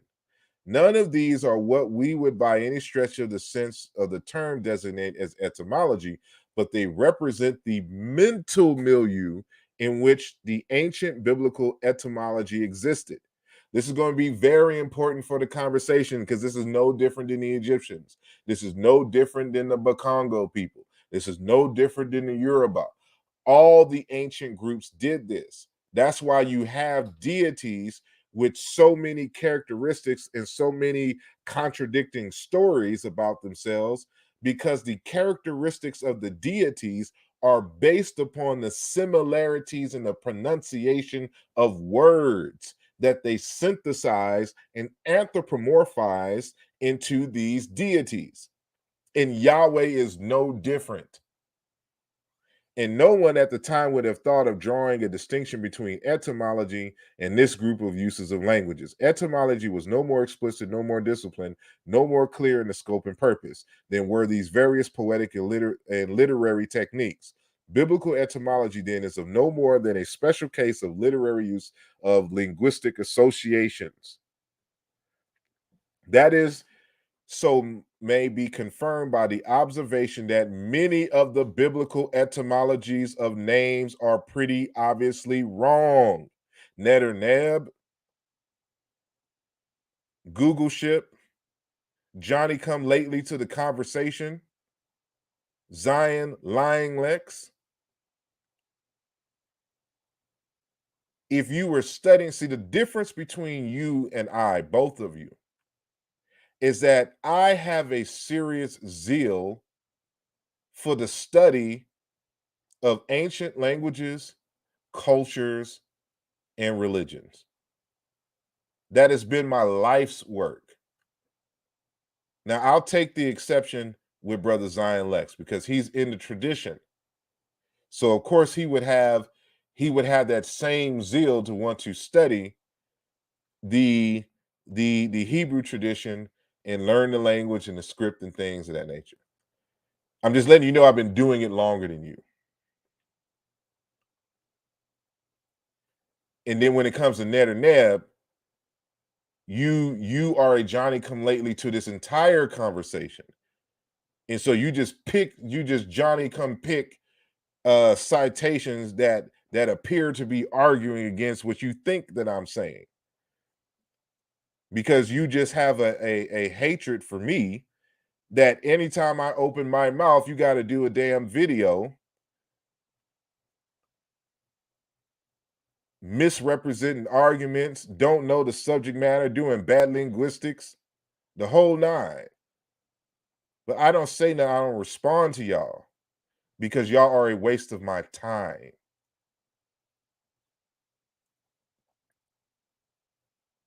And so let me read this again for those in the back. That this is so may be confirmed by the observation that many of the biblical etymologies of names are pretty obviously wrong.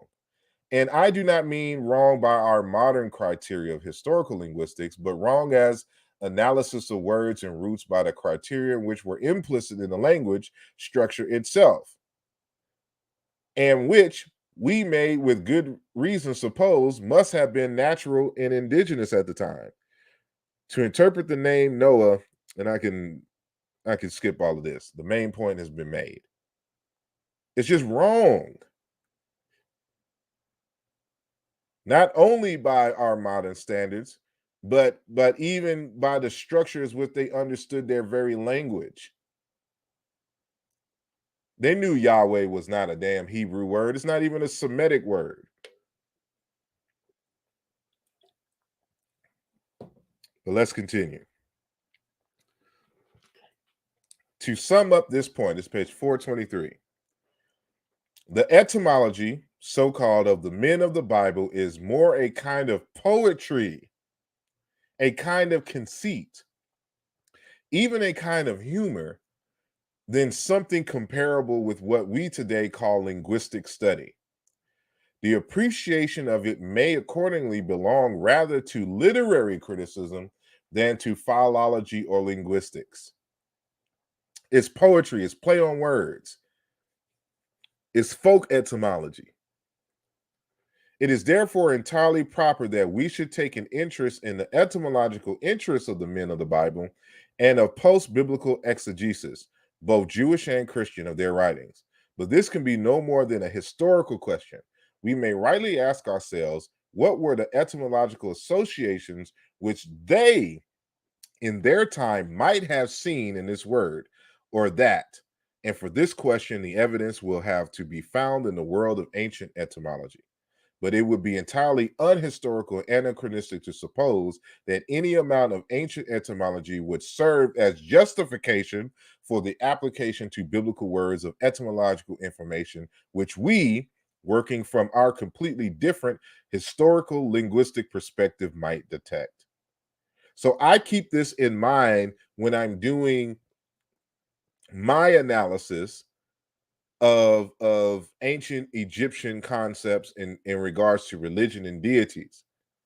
I understand that there's modern historical comparative linguistics, but they didn't have historical comparative linguistics. They built their culture on the similarities of words and the misunderstandings of words. And I discussed this in 2011. I discussed this in the 2014 work that I cited. I discussed this in the 2015 work. No, the 2016 work, which was Nesubiti. We talked about this.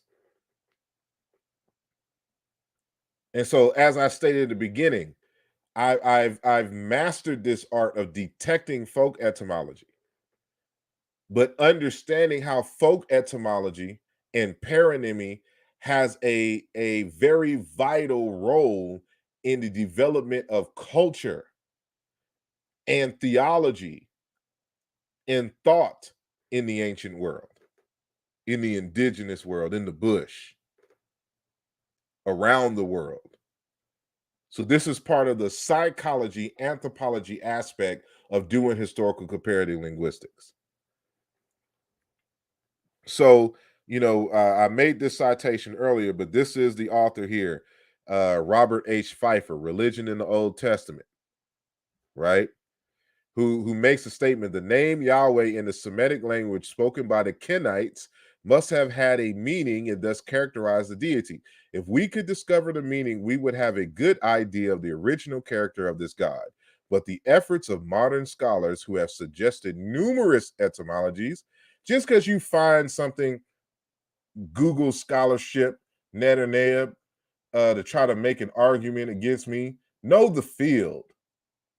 Do spend some time. It takes time. You can't just see my arguments on Friday and then on Sunday you have a whole video because you've done your research on the subject. Because you can Google some articles and then you find something that appears to be in opposition. This work was published in 1961. Who has suggested numerous etymologies? There's a whole bunch of etymologies suggested. And the reason why they all fail is because they're trying to make sense of Yahweh from a Semitic standpoint. Yahweh is not a Semitic deity, it's not a Semitic word, it's not a Hebrew word, it's not an Arabic word, it's not a Canaanite word, it's not an Aramaic word. It don't belong to the Semites. That's why there's all these numerous etymologies spoken by Dr. Pfeiffer of this name. So let's read this again. But the efforts of modern scholars who have suggested numerous etymologies of this name have failed to supply a convincing solution to the mystery.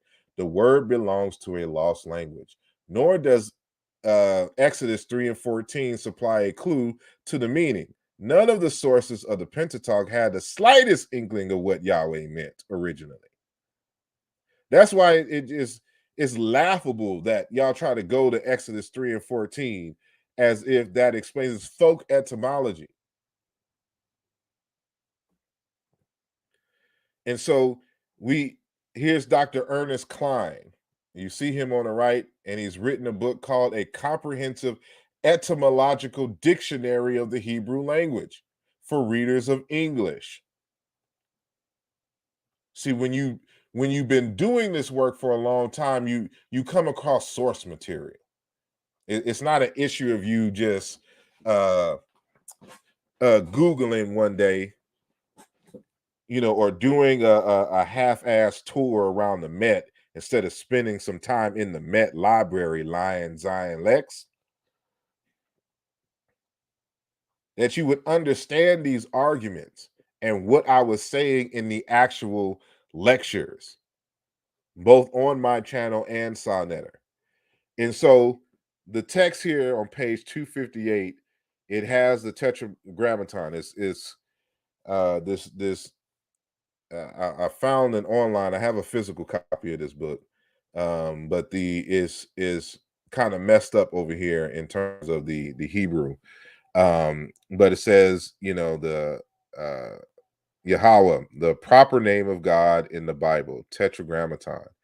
It probably derives from the Hawa Yahweh, or the Yiha, meaning to be. The usual translation, Jehovah, is based on the supposition that the tetragrammaton is the imperfect kal hiphalil of to be, and literally means the one who is, the existing, respectively, who calls into existence. That's the folk etymology. That's the that's one of the popular interpretations of this variant here of this word. But what does he say that I have highlighted over here in the green? In reality, however, the pronunciation and literal meaning of the tetragrammaton is unknown. Johnny come lately, Netanyahu, just want to make an argument because you don't like me, but this isn't even your field of study. But again, you don't do original research, and you piggyback and try to comment on everybody else's stuff because you have no interest of your own. Even the Dongalawi work, you're piggybacking off of Dr. Sati. You have no original work. Even your conversation on Kemet is based upon my work. No original work, Ned or Neb. Because you don't do original work, you don't do proper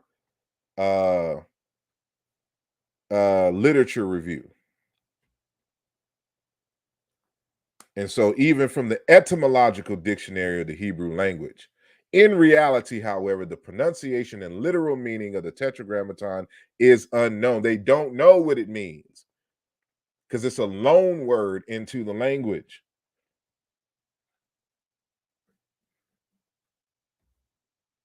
That's why, Zion Lex, I shared this screen here.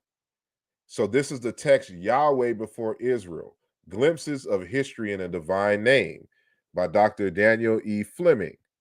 And I discussed how in this text, he talks about the Shashu Yahweh, or Yahweh, however you want to pronounce it. And that he wasn't concerned with the etymology. He talks about it, he makes the suggestion, but because there's so many suggestions for the name Yahweh, that wasn't his focus of the text. What he wanted to find out was whether the God Yahweh was named after a people. So was the name associated with a people first and then elevated and used as a name for the deity? That's what this book is about. So on page 166, footnote 6, he states Lewis reviews the question in some detail, concluding that the consensus of scholarship is certainly correct, that Yahweh represents a verbal form with the Y representing the third masculine singular verbal prefix of the verb, haya, however you want to say it, hawa, to be. The first point of evidence for Lewis is Exodus 3 and 14, right? So what if you go back to Zion Lex's lecture on his channel, he spends a whole bunch of time on this slide talking about, I'm going against the consensus. There is no consensus. The consensus is that they don't know. And when you go to all of the people who actually do linguistics, who do etymological studies, see, you have to know the difference, Zion Lex, as well as Neb. The difference between popular opinion and actual consensus. The actual consensus is from the people who actually have done the study themselves, who have actually done the research and experiments. When you line up all of their works, the people who are doing the primary research and looking at the same source and then publishing their works, that's the consensus. What this person is using, he's using the word consensus, but what they mean is the popular opinion of scholarship. Usually a whole bunch of people who agree with this. But the scholars who study the actual language and do the etymology, what are they saying?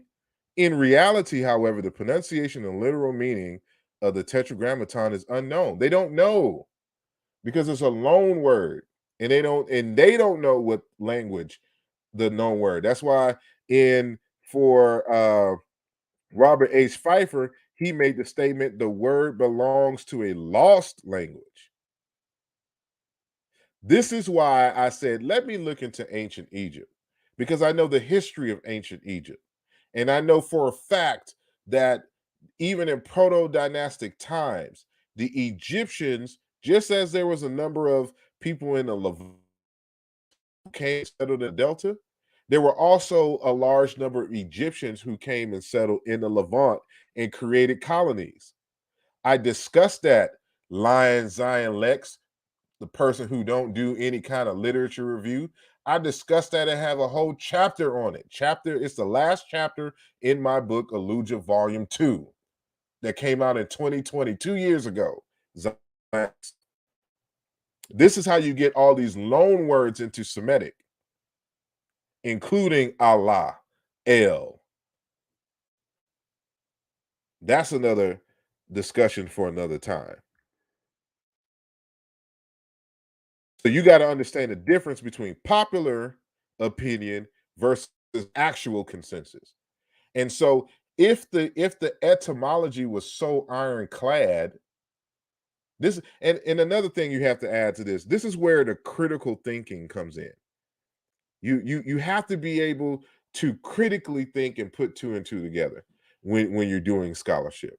So if this was ironclad and this is consensus, why would Druel, the year 2020, at the bottom that you see here cited by Fleming, he says, note the recent proposal by Druel in 2020 to seek a different verb, hawa, as to destroy. Why would Druel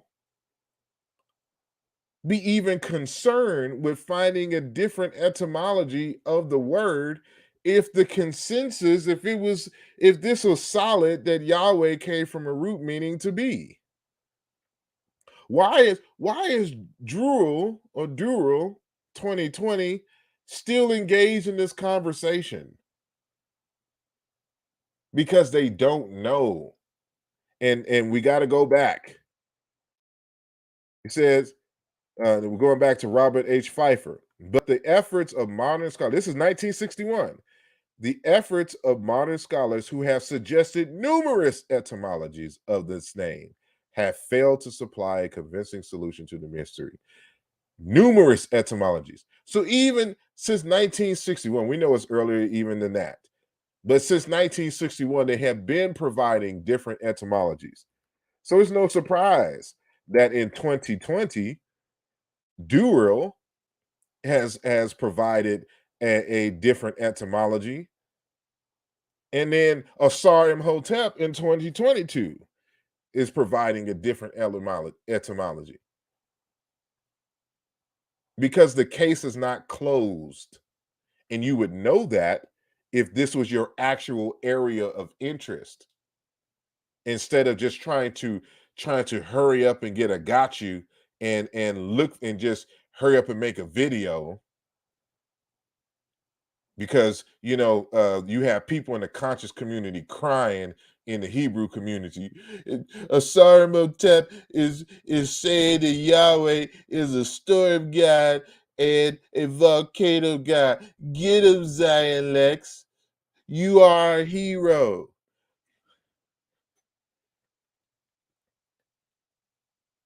And then here comes Netanyahu. I got you back, Zion Lex. I don't like him either. I'm going to make a video. I'm going to find something. I'm going to use my Google skills. I'm going to use my heavenly Google skills, and I'm going to find me a citation that says something different than what Brother Assad is saying. The whole Hebrew community right now. Get him, Zion Lex. You are our hero. Make him pay for that African, or we ain't got nothing to do with them Africans. Get him, Zion.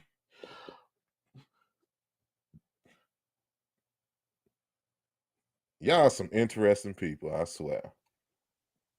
So, another aspect of this is that Zion Lex seems to think that he is schooling me on where the that he's coming from. And because remember that Zion Lex was quoting that one article that he just miraculously associated with me and swear that I knew that I got all my information from. Because he didn't watch the videos. Because in the second presentation, I introduced this book, The Invention of God by Thomas Romer, another biblical scholar. And what does he say on pages 2 and 3? An examination of this documentation allows us to retrace the path of God, talking about Yahweh, who probably had his origin somewhere in the south, between the Negev and Egypt. Originally, he was a god of the wilderness, of war and storms, but gradually, through a series of small steps, he became the god of Israel and Jerusalem. This is the only way to trace the career of a desert god who was originally venerated by groups of nomads and eventually became the god with the unpronounceable name of the Hebrew Bible. We talked about this. Zion Lex, makeup artist, just make up shit on the spot and do a whole video and be loud and wrong with your chest all out. Don't even know what you be talking about.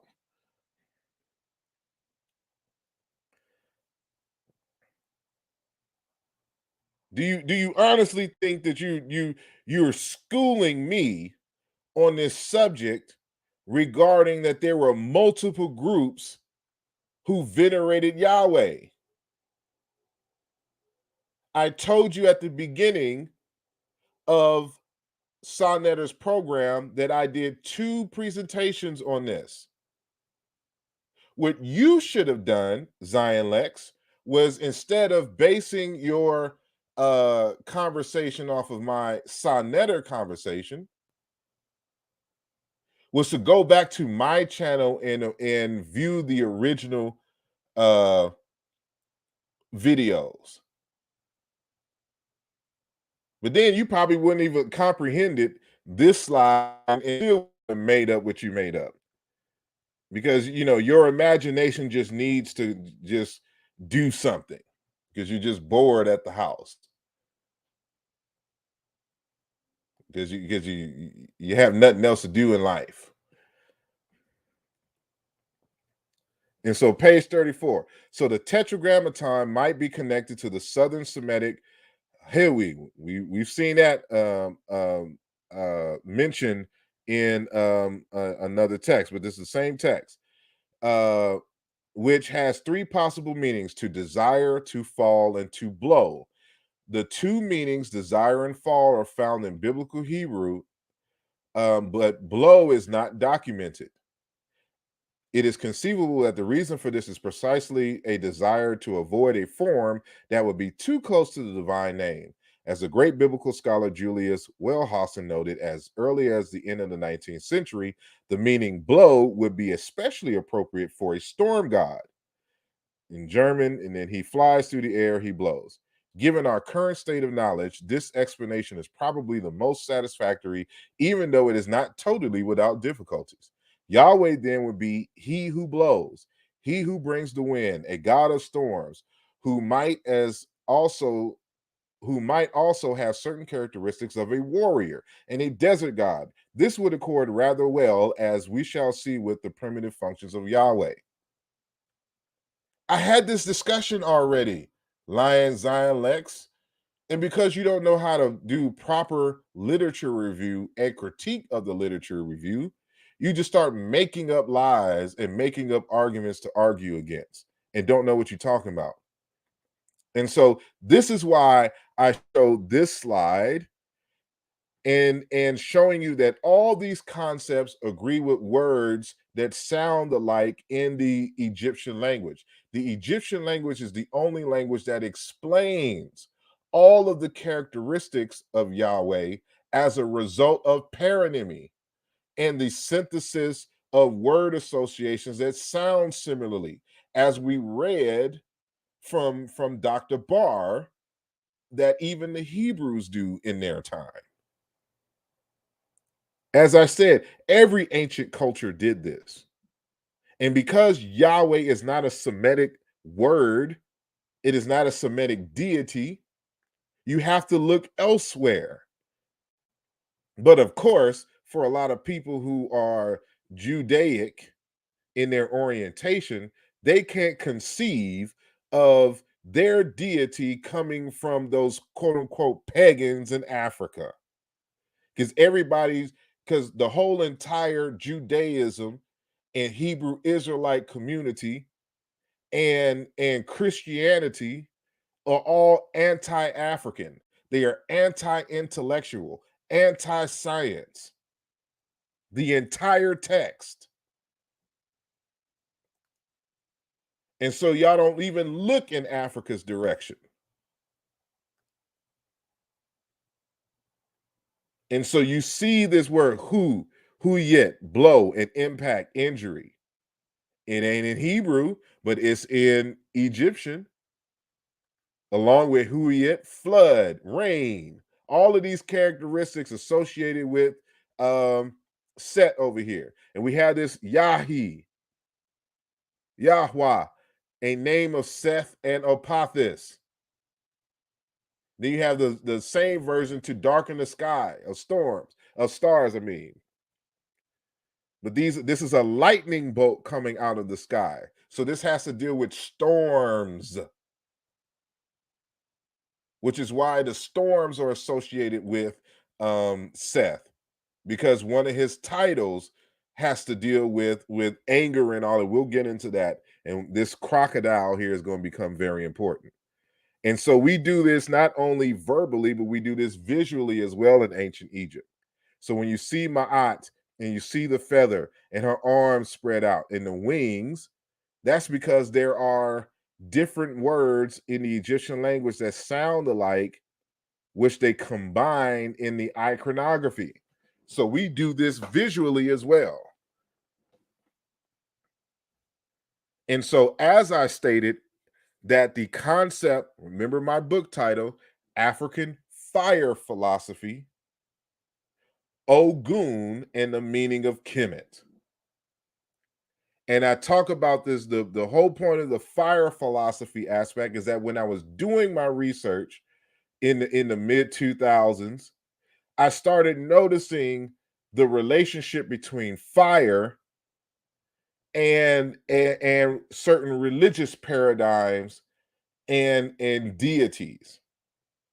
So what I argue is that Ogun comes out of that, and so does Yahweh. It starts with fire. Then it evolves into consummation, consuming, destroy, ruin, decay, chaos. In a different semantic direction, light, sun, shine, volcano, metallurgy. And then on the left-hand side here, violence, uproariness, storms, war. But because light and shine can also be seen as benevolent, it you can see it in terms of intelligence, knowledge, and wisdom, skills, metallurgy. There's a semantic evolution here. Again, y'all are new to me. I'm not new to this. I've been evolving this for many years. And so, as I discussed in the first two conversations, and even on Sonnetter, that the reason why Set has all these characteristics is because of all of these words with similar pronunciations over time, in terms of to quake and thunder, blow and impact, darkening of the sky. And this is why the M and W interchange conversation came into this. The serpent identified with Apophis, the name of Set and Apophis. Matter of fact, Apep and Set are really the same deity, expressed in two different ways: to drive back and to repel, flood, to smash, break, murder, slay, to mutilate, warm, dry, heat, flame, etc., etc. All of these are characteristics of Set because of the similarity in the pronunciation of the words. And so I give the evolution, the etymological evolution, which can be seen here. And so you would have to know about the great palatalization stages in the Egyptian language, and how this form Kim became Chem and Shem, and how these forms became Hem, Him, Him, and how because of the intervocalic position of the M became W. And so you see these variations that become the Yahoo, the Yahweh. And so in Seth, god of confusion, by this author here, Herman T. Veld. He shows you like all of the characteristics, all of these words are associated with the god Seth. And you can see that his sign, his deity sign, and the dog associated with him is at on each one of these words. So Set is associated with every one of these: illness, to be afflicted, crisis, grievous, rage, storm, disaster, to be harsh, overbearing, roaring, to be strong, roar, to war shout, storm, illness, nightmare. These are all different words, but we see that there's a similarity in these forms and these forms here into these titles. So you got to know how these ancient languages and groups work. And so he says here, um, on the mythological level, Seth is a disturber of the peace. On the cosmic level, a thunder god. And on the geographical level, a foreigner. In principle, therefore, he can be venerated in borderlands everywhere. It depends upon historical circumstance and how far this principle is actualized and what evidence is preserved of it. So he has all of these characteristics, and he's also the deity of the border and foreign. It says of Ramesses III, it is said that he is like Seth, the chosen of Ra. His roaring is heard like that of Hekek. The god Seth himself is known to be capable of loud roaring. Main characteristics are said: he's aggressive behavior, weather disturbances, and uproariness. This comes from the Seth is Baal article. And so remember that crocodile in Apophis? Because there's a crocodile, Yah, that's associated with Osiris. Excuse me, with Set. And you can see the same variant for senility, Yah, Yah, a noise in the water. Because Set is associated with loud noises. And you can see that the alligator is another manifestation of Set. And so this is one of the words for alligator that you have highlighted here, crocodile. But it's associated, the same crocodile is associated with aggressor, to be savage, aggressive, to be angry, to attack, anger, resentment, smear, rage. The enemy, the wicked, misery, etc., etc. All of these same words, and you can see consistently the alligator here. That's why you see Yahi, the name of Seth, Apophis, with the alligator determinative, because it has to deal with the aggressiveness. Let's go back here: the aggressive behavior, weather disturbances, uproariness. And so when you understand that this is the source of the word Yah, Yahoo, and Yahweh, Yahweh is a part of the reduplication, you understand why he has all of those characteristics. So Thomas Romer again, on the other hand, it does seem clear the original pronunciation of Yahweh was Yahoo, Yahoo. This is what you have it, Yahi, Ahowu, all these different variations. And so I talked about this, and Zion Lex also didn't pay attention. He also said I never showed the word Yahweh in the actual Hebrew script, which is a lie. And so when we talk about all these characteristics of the volcano and lightning and storms, these are just visual manifestations of those particular principles in which we talked about. So Yahweh is no different than Zeus and or whatnot. And so I think I'm gonna save this part for part 2. And so I'm going to end part 1 here. And what I'll do is take a few questions from the chat. We've already been going, a couple of hours here. Wow, it's 537. So I'm definitely not going back up to see all the comments, but let me see. Da da da da da. See, so if there are any questions, I know there's going to be a slight delay, but if there's any questions, I'll take a few minutes. And so remember that this is part one of the conversation. So we're going to have an hour break. I want to give y'all enough time to kind of stretch, go get something to eat, flex. I don't know what y'all got going on this evening, but if some of y'all want to still rock with me for part two, because it gets worse for Zion Lex in part two. So so I want to make sure that I broke it up. And so this is another reason why when it comes to certain people in the conscious community, if they are not serious scholars, it is a waste of time, because you see, this is almost going on 3 hours just to address a few of the statements made. And so imagine me trying to respond to every single thing in Zion Lex's uh conversation. It'd take a week. He says, so Zion Lex is in the chat. He says, does a 2-part video for a guy that is a waste of his time take 7 days to respond to me, while I responded to his presentation within 24 hours? I'm going to enjoy responding to this. That was your problem. You responded in 24 hours and did a sorry piss poor ass job because you didn't know what you were talking about. It was all over the place. But this is why, and so as I stated at the beginning of the conversation, and I showed and I'll re-emphasize this. So let me share my screen again. I'm gonna re-emphasize this, right?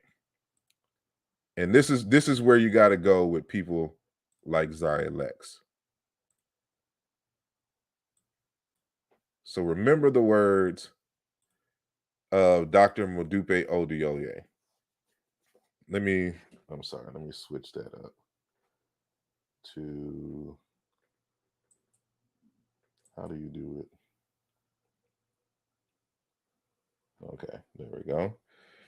So he says in his African Origins of the Major World Religions, it is possible for me to approach the enterprise of proving that the religion of the Jews has its origin in the religious tradition of Africa by concentrating on that task alone, the task of proof. But proving this point is not the end of the project. And proving a point depends on who is assessing the evidence.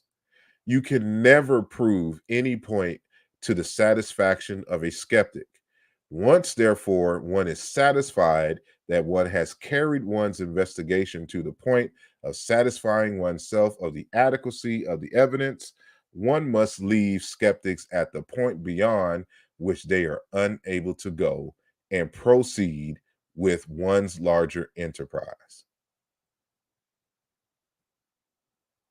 The reason why it's a waste of time is because when you're not dealing with people who are scholars like Zion Lex, who's not a scholar, he has all the time in the world. Notice what he said. I responded to you in 24 hours. And I wait 7 days. That's because I got shit to do. I'm not on the internet. I don't have time every day to just do videos and long ass videos and be conversing with everybody. When you're about the business of doing and being in terms of your larger enterprise of life, you don't have time to address every little thing in your comment section in a video what people do. I'm only addressing you to make a point to other people who are listening. You just had to be the sacrificial lamb. It is what it is. But you are the perfect reason why I don't respond, because it's a gang of incompetent people who make arguments and don't know what they're talking about. But because they have nothing else going on in their life, nothing meaningful, they got all the time in the world. You'll never be able to compete with somebody who has a whole bunch of time to sit here on the internet all day and argue with people. So if you are about, your work and your scholarship. I'm not saying don't engage anyone ever. What I'm saying is that know the level in which they're at, and know when to fold them. Let them be. Let them live their life. Some people just got to grow old and die. That's where you got to leave some folks.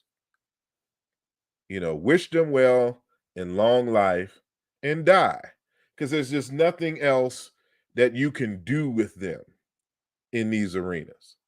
Some people are just hopeless.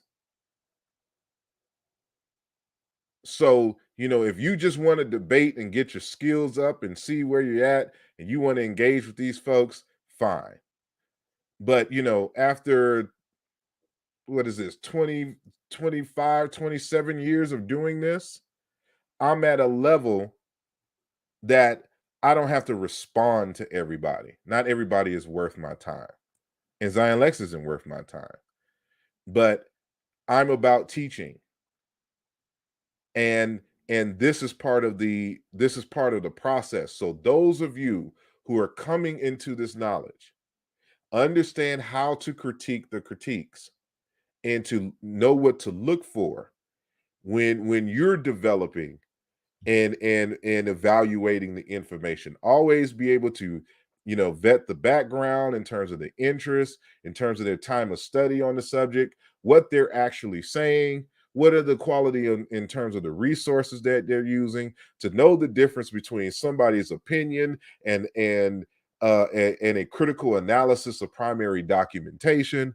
All of this is for my audience, so that they will learn and understand these things. And even some of my veteran friends, who I love dearly, but who sit there and argue with folks all day, let them be. Let them grow old and die. As the Dagger proverb states, if you move forward, you're going to die. If you move backwards, you're going to die. You might as well move forward and die. And so don't spend too much time addressing trolls all day, because it will take you away from your focus of you studying and discovering something meaningful that may help humanity in the future. And so these people who have time all day to just in make a whole response video in 24 hours have nothing going on in their life meaningful, that they just feel that they have to immediately rush and say something. Like, you can tell what kind of people they are, even in intimate relationships. They just got to get the last word. They always got to say something, always arguing with their spouses. I can't say that for Zion Lex. I don't know his situations or even that or that, but I'm just saying, that's a common characteristic of people who don't listen to learn and listen to study. They're only listening for keywords so they can argue against. That's Zion Lex. So I'll stop sharing my screen and go back to the conversation here. So really, you did not hurt my feelings. I go through this all the time. You're lightweight. And so let me see if there's actually any real questions. So let me see.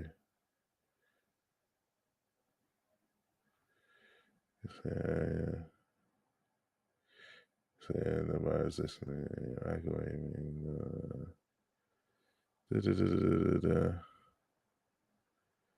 Yep. Scholarship takes maturity and integrity and honesty. That's why Zion Lex is not a scholar. He has no integrity. He has no honesty. He just makes up arguments, can't read source material, lies about things. It's just pathetic. And the first thing about being a scholar is that you have to have integrity, and you don't have integrity. And it is what it is.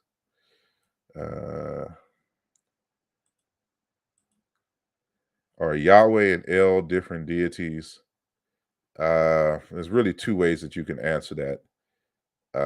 But yes, Yahweh wasn't always the like supreme being. He was elevated to supreme being. He was also part of a pantheon when he was included in the Canaanite tradition. So when you read in the Bible like host of hosts and all that, in the host in heaven, like all of this, like there's some text I can share with you on that subject. Let me see.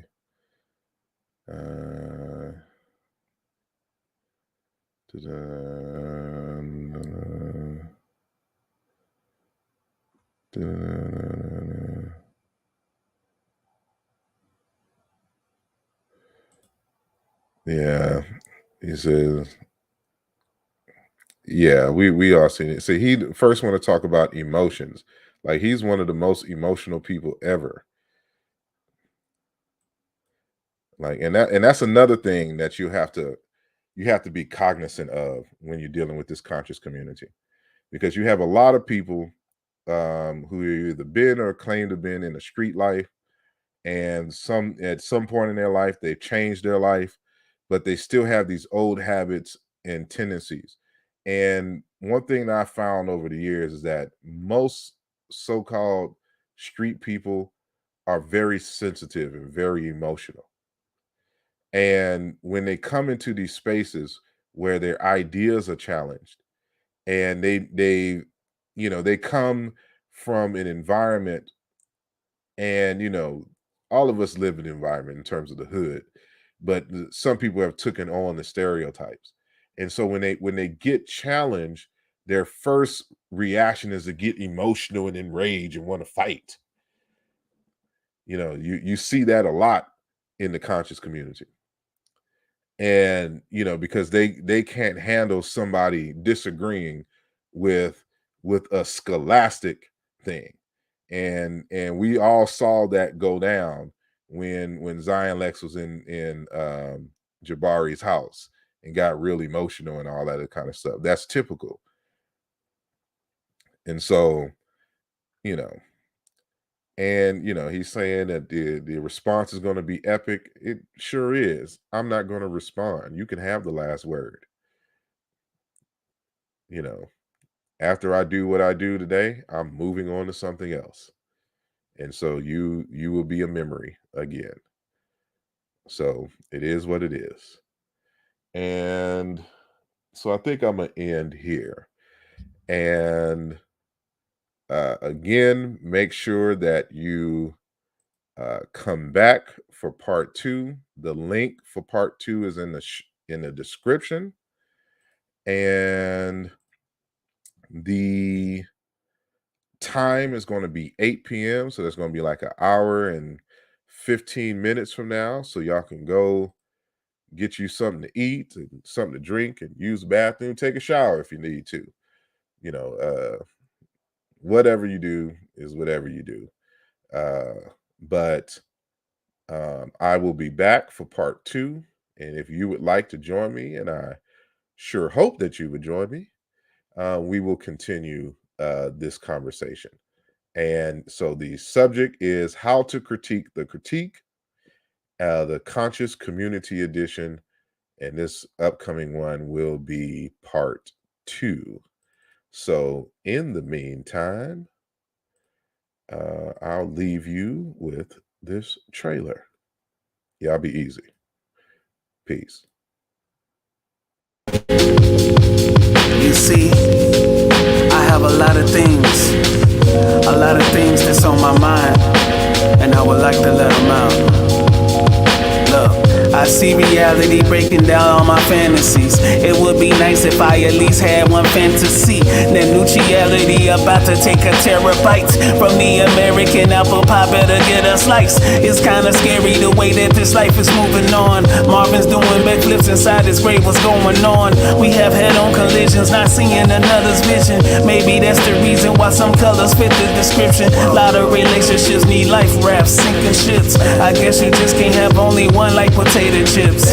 I would love for you to listen with an open heart, but would you really even hear me if it's torn apart? I don't do the things that I used to. I'll be fine even if I lose you, okay?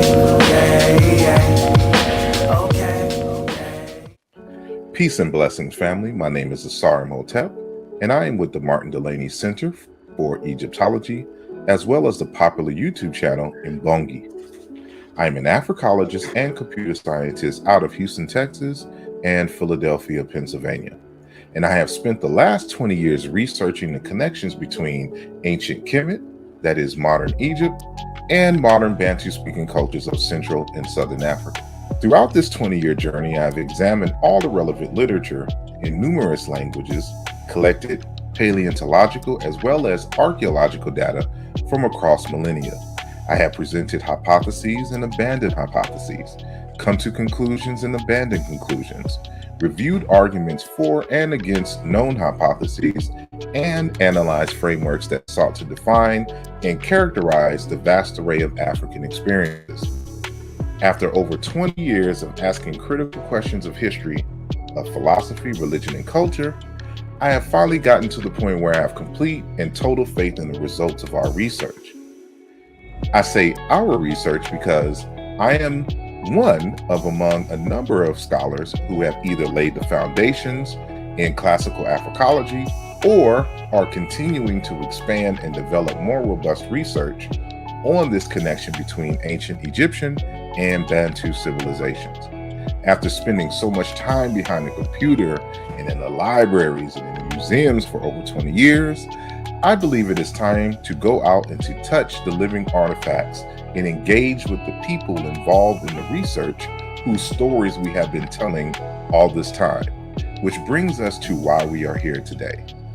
Although I have written and will continue to write about the results of my research, my goal now is to summarize this data and present it in documentary film form. I have decided to put some of that computer science as well as new media experience together to creatively tell this important aspect of African history that many may not be aware of. The title of the film is China Into, Ancient Kemet and the Into Universe, and we are currently raising funds for the first phase of our journey. In February of 2022, I will be joining the crew of the award-winning documentary film Happy, The Role of Economics on the Development of Civilization, for a very important Returning to the Source tour and conference in Egypt, which we know is in Northeast Africa. And while I am there, I will be shooting parts of our film China Into and gathering footage for a proof of concept trailer, which will be used for greater fundraising efforts in the near future. And this is where you come in. I am currently trying to raise $5,000 to help with location expenses, equipment rentals, insurance, and the like, so that we can get some great shots for some primary as well as B-roll footage. When we return from Egypt, some of this footage will be combined with some preliminary interviews to compile a unique trailer to give the audience and potential investors a glimpse of the vision and potential of the film.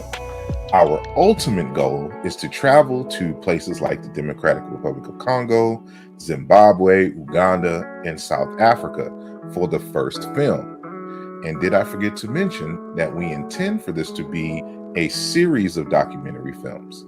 Therefore, subsequent films will require us to travel to places like Cameroon, Nigeria, Ghana, and Senegal, as well as Ethiopia, Kenya, and Somalia. We have big goals, and with your help, we can make this happen. And if you're interested in donating to this film project, please visit our website at www.chinaintofilm.com, where you can leave a donation. There are other ways you can donate as well, which includes joining our Patreon page, donating through CashApp, or donating live when we're doing a live show on YouTube. And the YouTube channel has over 6,000 subscribers, and Facebook has over 5,000 subscribers as well. And with a minimum donation of like $5 each, we can quickly quickly reach our goal.